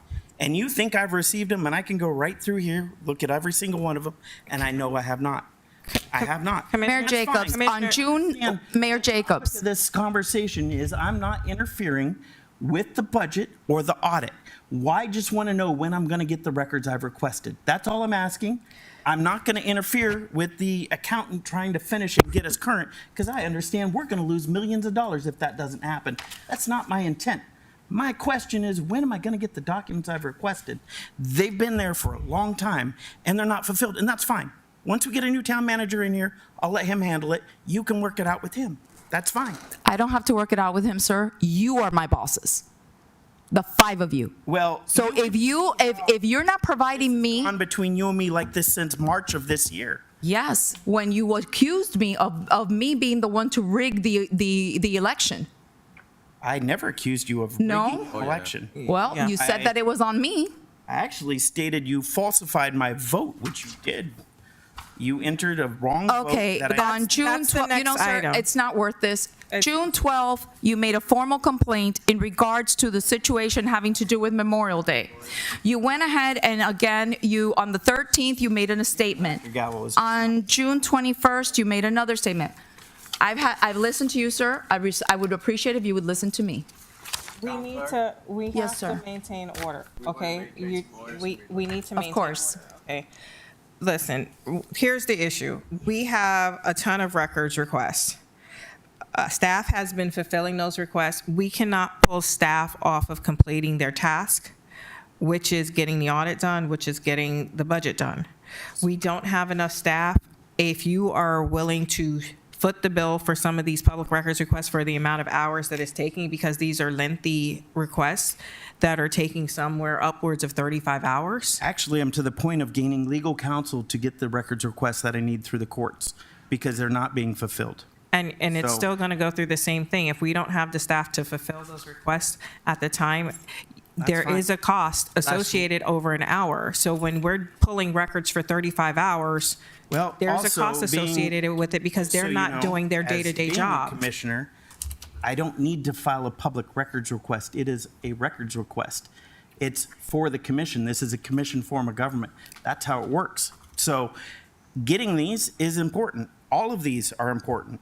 You know, there's things in here that I know we don't have now. There's a video I requested that I guarantee they have not pulled and I don't have a copy of because it's probably been, you know, out of the system. but that's a critical video that the town should have provided when the request went out.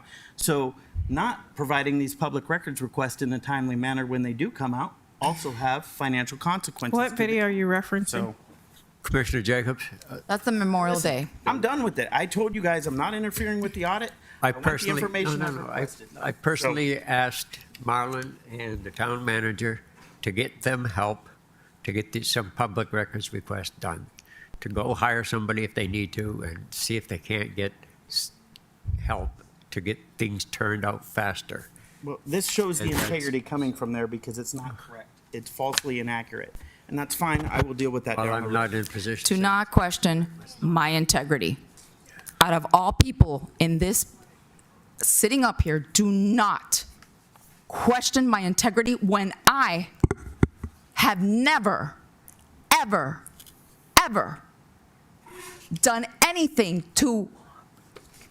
for my profession to be discussed or had anything done that would insinuate that I did something wrong. I'm not here to argue with you. No, you're I not, will but you're state trying to you did explain cut me things. off and you falsified my vote on May 10th. No, I did not. You entered Okay, that I we're voted not no gonna and I have this never said a argument up word. here. So Okay, I just want to say, I want to finish with this. Is that the one that went before the OIG? I want to finish with this, that sir. went before FDR. I have to If you can just give me a moment, please. General declined. Okay, she has. the Commissioner floor. Jacobs. Jacobs, she has. Commissioner the floor Jacobs, now. please, please, give me Respect to give her the floor. Give me the 2 seconds that I need without interrupting. Since March, you haven't given Oh, me that any didn't help, what? whatsoever. Very hard. Back on May 30th, because this is the one public records request that I want to bring to your attention because it means a lot to me. This request is about one of our employees, one of our finest employees, that I have nothing negative to say, and neither does anybody here in this entire town. And this video that he mentions is footage having to do with that one employee. He started sending out emails about that employee on May 30th. Even what he placed on there was a personal attack on her family, on her life. Not something you need to put in an email, not something you need to go forth with. You stick with the facts of what you're talking about having to do with the town, and that's it. Then that email continued on June 12th. I am Let her not finish. finished, sir. Let her finish. I'm not finished. That email continued on June 12th. On June 12th again.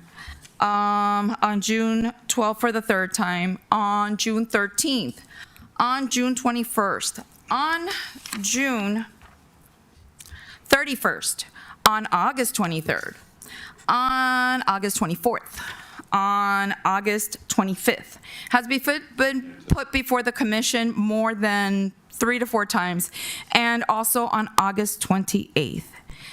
This request required IT to get involved, okay? It required HR to get involved. It required the city manager to get involved. It made accusations that I had not been doing my position and I had not been providing the information. That being said, back on June 12th, this is what our former HR director sent to Commissioner Jacobs. After reviewing your concerns and speaking with staff, we have determined that there was no wrongdoing by Ms. Cardona.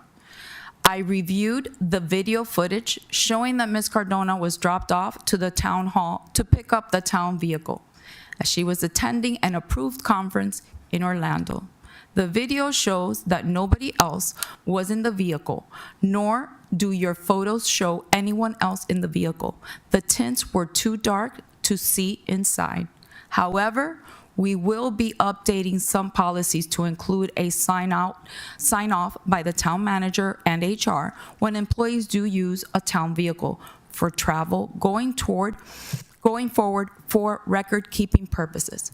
So on June 12th, the investigation was taken care of by HR and the town manager, which is what was approved by this commission. That if a complaint comes regarding staff, that the manager and the HR are to determine if there's a need to further investigate. According to Ms. Friedman, they had looked through all the documents and everything, and they determined there was nothing further to investigate. Commissioner Jacobs continued to send emails over and over and over. He was provided with the documents that were, when they were given to me, were provided to him. The GPS, the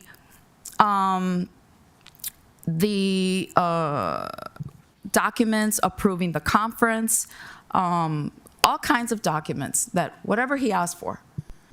If it was not provided, it was because it wasn't available. But everything was provided, including the video. Excuse me, Mayor. I'd like to put the video to bed because, to be honest, I've had police review it.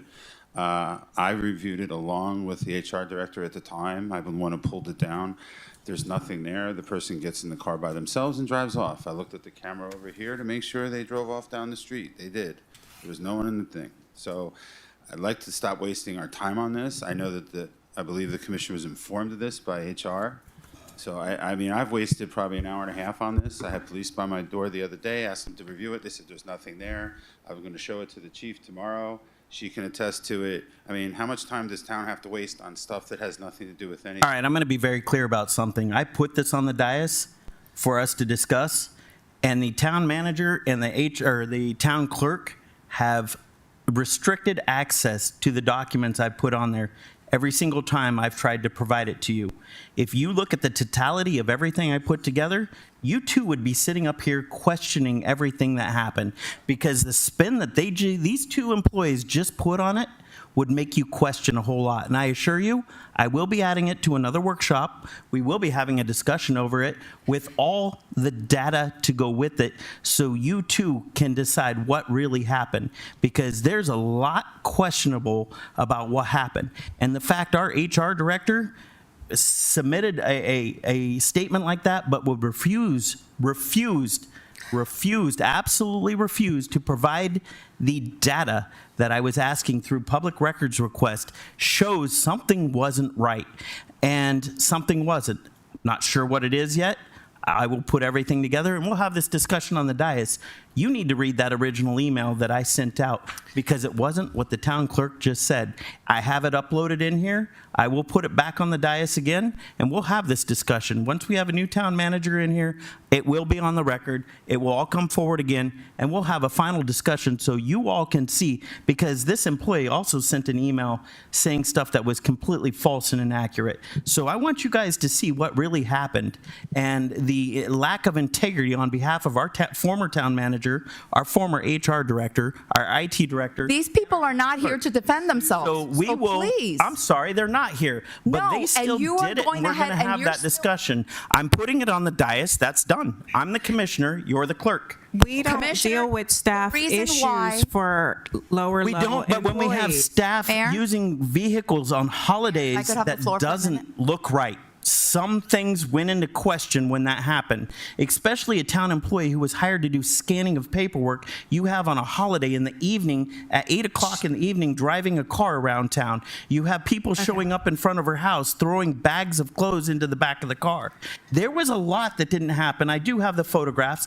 I will upload every photograph I have with it. We will have this discussion down the road, because the spin. Again, we're not the town manager. You got to understand. That's why our charter. Listen, our charter only allows for us to deal with department heads. It does not allow for us to deal with day-to-day staff. And I'm not dealing with staff. I was dealing with the town manager. Okay, and that's the town manager's responsibility. You're currently the town manager till the new one comes on board. If you don't want a town manager, then you need to say you don't want a town manager, but the town manager is responsible. Our responsibility as per our charter is to our directors. It's to our city manager, our city attorney, our clerk, our finance director, and our public works And director. fraud, misuse, That's it. and abuse. Sir, please. Is fraud, misuse, and And if abuse the- is And now you're all talking? a crime. Didn't you drive around in a police car pretending to be a police officer? Not at all. No? No. I have a receipt that shows that you bought T-shirts, tactical gear, and somebody has whispers in my ear that you had a badge made too. That's pretending to be an officer when You know you're what? not. Then please fucking put it on the dais. If that happened, have the balls to Commissioner. stand up and Can prove we it. have some order? No, prove it. Prove that shit happened because it didn't. Okay. It never did, and I'm tired of the false and malicious bullshit allegations by behalf of this fucking commission and the people in the town of Pembroke Park. This is enough at this I point am because you done have with had it, too. every last commissioner on this dais. I Him, have. her, myself, every last one of us. And Accusations like that, you accuse me of shit all the time. We need to do our job, which is to deal with this city. Okay, and the you got a business. lot coming to deal with. It's Please, coming. Okay, listen. It's At coming. this point, the meeting is over. No, please. She just I said have adjourn. no, because he owes me a public apology, and this ain't over. Then it'll be on you're not every gonna single get it. agenda until I get it. And I want to make you all aware of one thing. There's an EEOC complaint, and that's the reason why that item cannot be put on the agenda. It was requested by the attorney. They went ahead and they told me there is an EEOC complaint. We need to wait. This should not be at this moment. And therefore, that's why those items are not available. Again, that is exactly what you said, Mayor. It is an employee. And it should not be coming before this commission to have discussions on any of these employees. And a bunch of his requests are all about employees. Has nothing to do with his directors. Then maybe he should apply for the city manager's job, then he can have some oversight on the employees. I don't because see that's not anybody my hiring job. him. I'm sorry, Sorry, did I say attorney. that? Yes. Madam Mayor, we had a point for, that we wanted to bring up at the end of the meeting. Just prior to taking any action, I asked that. Here, I'll tell you. The former town attorney filed an EEOC complaint against me. All right? This is not So that's public there. record. That's It's what's privileged happening. information. All right. It's You not. got information on it? It's Is what it privileged is. information. Everyone was emailed a copy. It's not for a public discussion. And that was put on that email that was sent to everyone. Well, thanks to Commissioner Jacobs, it's not public record. Well, it violates, was it Florida Statute 112, 119? I haven't even said anything to you, Commissioner Jacobs. Is there anything you want to All right, add? but Is there anything? Madam Mayor, I needed to make a point of clarification on an earlier item on the agenda, item 10.2. I know that the commission voted to rebid, subject to that item being approved and brought to the interim town attorney's office. However, in order to move forward, the commission should formally reject all the bids from this last procurement process. I just Okay. want to make sure that we have that on the record. Okay. Okay. Yeah. You want to? You could, a motion if you. Okay, I'll entertain a motion to reject all formal bids for the town attorney's position. Can someone make the motion? I'm making it, I approve the motion to make a town manager. What is it? Motion to reject all bids for the Motion town to manager reject- posi- I mean, town attorney. Town attorney, yes. Yeah, town attorney. I thought we did that. No, I think we just, yeah. Reject all bids for the town attorney. Okay. I second Got two it. motions. Okay. Yeah. She seconded, okay. Seconded. Motion made by Clerk Commissioner Hodgkins, seconded by Acting Clerk Commissioner Kashem. Commissioner Jacobs is absent or has left the meeting. Left the building. Acting Clerk Commissioner Kashem. Yes. Clerk Commissioner Hodgkins. Yes. Vice Mayor Morrissette. Yes. Mayor Mohammed. Yes. I'm sorry, I'm going to ask, I do need a clarification on something. The bids that I received, the actual bid documents that I received, are those public record or are they because we have now rejected Yeah, state statutes provides that they're sealed documents for 30 days Aiden. or until a point where the commission takes action, and the commission took action. Okay, so I get rid of them. I could throw them away. They're public record. Oh, they're public record. Oh, okay, then, okay, that's different. Okay, sorry. Okay, no problem. I'll upload them to the system then. Thank you. Do you need a motion for this? Because I thought once we did the approval up to 25,000 for the, That's at the workshop. no, we approved. Okay, that's fine. We approved, okay, hold on. I just want to put this clarification while we have the meeting. So at the last meeting, when we had the special, it was to allow the city manager the authority to enter into contracts for legal services for the investigation on commissioners for an amount not to exceed 20,000. And if it came back above 20,000, up to 25, you bring it before the commission. Yeah, so I don't think you need a separate motion for each one. Okay. Okay. That's good. All right. I do apologize for my outburst. I am going to put that on the record. Yes. But I mean, Well, enough is enough, unfortunately. So I do apologize to those in here as well as in the audience on TV land. Since we couldn't get an apology from Jacobs, I would like to apologize on his behalf to Mrs. Reutlinger and Ms. Martell for being falsely accused of falsifying files. And you were cleared by a third party, and I would like to put that on the record that these accusations were false. I would like also, town manager, I would like to reiterate the process of getting somebody to help with these public records requests, because it seems like they're becoming a real issue. Yeah, I've been talking to Marlon and Lee. We actually interviewed one person. They came, but we need the general consensus between both ladies and myself. So, again, it's a part-time position that we were looking into, but we will interview Let's try again. to expedite all that stuff so we don't have it thrown in our face every meeting. Well, at some point, he needs to pay for these records requests, because if we're going to sit here and That's fine. expend money That's fine, sir. if we're going to expend money just for someone to sit here and keep giving fill records requests that are repeatedly the same records requests, because I'm looking at the list and I'm seeing the same things being asked for 2 and 3 times. I mean, at this point, like, we bill him for it, or we give him access to the records read only and let him have fun and look for it himself. Some of that stuff is like, I saw the district map, and the district map is on the website. Like, you don't need to do a public records request for that. Just one point of clarification. On the public records requests, I actually cleared it with the town attorney. And he's the one who says to let Mr. Jacobs know to contact him. If there's an ongoing investigation, then those items would not be uploaded onto our website. Yeah. And I believe that's what Marlon was reiterating, because when I brought it up to the attorneys, he said let the commissioner speak to him. And because there's an ongoing investigation, there's going to be increased liability on the town. And that's the reason why I believe she's saying that it should not have been uploaded. Yeah, but it's also a staffing issue, which is what the manager's responsibility is. That's not our responsibility. Our responsibility is directors. Directors oversee their departments.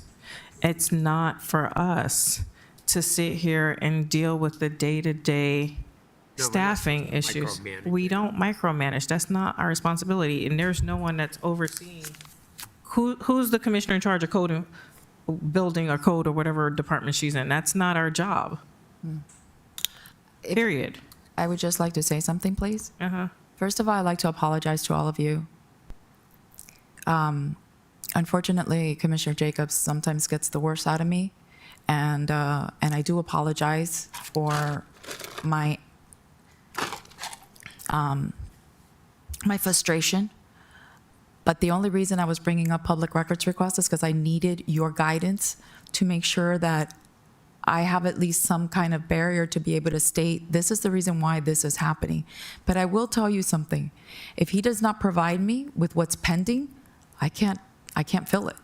Because as far as my public records and according to what I've looked through, everything's been filled. I will tell you, departments have submitted to him directly the information. So, you know, that's my biggest pet peeve with all the departments. Please fill them, but at least let me know such and such a public records request was filled so that at least I could check it off my list. But I'm telling you, Susie does an amazing job with public records. She keeps up with all of them. She's a saint, you know, and these that have come through are just exhausting. It's the best that I could say. But I thank you all for your support. I apologize for getting aggravated, you know, just tired. He knows how to push your buttons. Yeah, but he has, and we have the special counsel's report, how he has harassed staff, and we have lost a lot of brain power in this town. This cannot continue. He does not see the consequences of his actions, and he needs to, one way or the other, be made to understand that he is causing enormous harm to our city, our town. It doesn't matter to him, that's the problem. And it's not his piggy bank that they're going after because of the fact that all these hostile work environment lawsuits or any of these lawsuits, they're coming back to the taxpayers. It's not coming out of his pocket, so he can continue to basically mistreat our staff and providing this hostile work environment, mistreating our residents, and it's the taxpayers that's ultimately footing the bill in the League of Cities and our insurance, which again is the taxpayers, which is why we have our high millage rate. I mean, we're literally sitting on, what, $500,000 worth of litigation right now. Pending litigation. Yeah. And who's going to pay that bill? It's not him. It's the taxpayers at the end of the day. It's the millage rate. It's the money from the businesses. That's what's going to happen. And there needs to be some form of recourse, you know, to deal with this. That's the biggest problem. I do want to give you an update. We did speak to the lobbyist this week regarding the sending that information over to the governor. He's spoken to the governor's office, and they said to send it to legal counsel. I do want to keep you informed and hope that, you know, I am following the wishes of the commission when you guys voted to send that report to all authorities. So right now I'm working with some of our staff to basically draft a letter to get the laws changed to basically include liability or the ability for us to have some say-so in who sits on this dais and who doesn't, and extending that liability to the person who's actually causing the harm and not to us as a taxpayer. So, you know, I do want to let you guys know that and have it on the record so that everyone is clear that this is what's occurring with the investigation, the Tanya Haddard investigation. So I've already actually spoken to David Cruz at the League of Cities to try to get it on as one of their legislative items, and we're going to be presenting this information to the legislature as well, since the governor's only one person, but he is the sole source for having the ability to remove a commissioner for malfeasance, misfeasance, neglect of duty, or public intoxication. So I do want to make sure everybody's. Thank you. Mm-hmm. Come on down. Okay, we got 4 minutes before we get kicked off. Yeah, the thing will. The midnight rule. No. It's because of the camera, the too. recording. Yeah. I think this should be addressed to the attorney. We can't hear you. Someone say to you, "Don't ever call me boy again." Is that a threat? I am. Is that a threat? That's a matter out of our purview as town attorney. So you can't really say. Oh, that's something that should be, if there's a concern, that's something that should be brought to the proper authorities. Said that to the chief on the way out. Don't you ever call me boy again. To me, that would be a threat.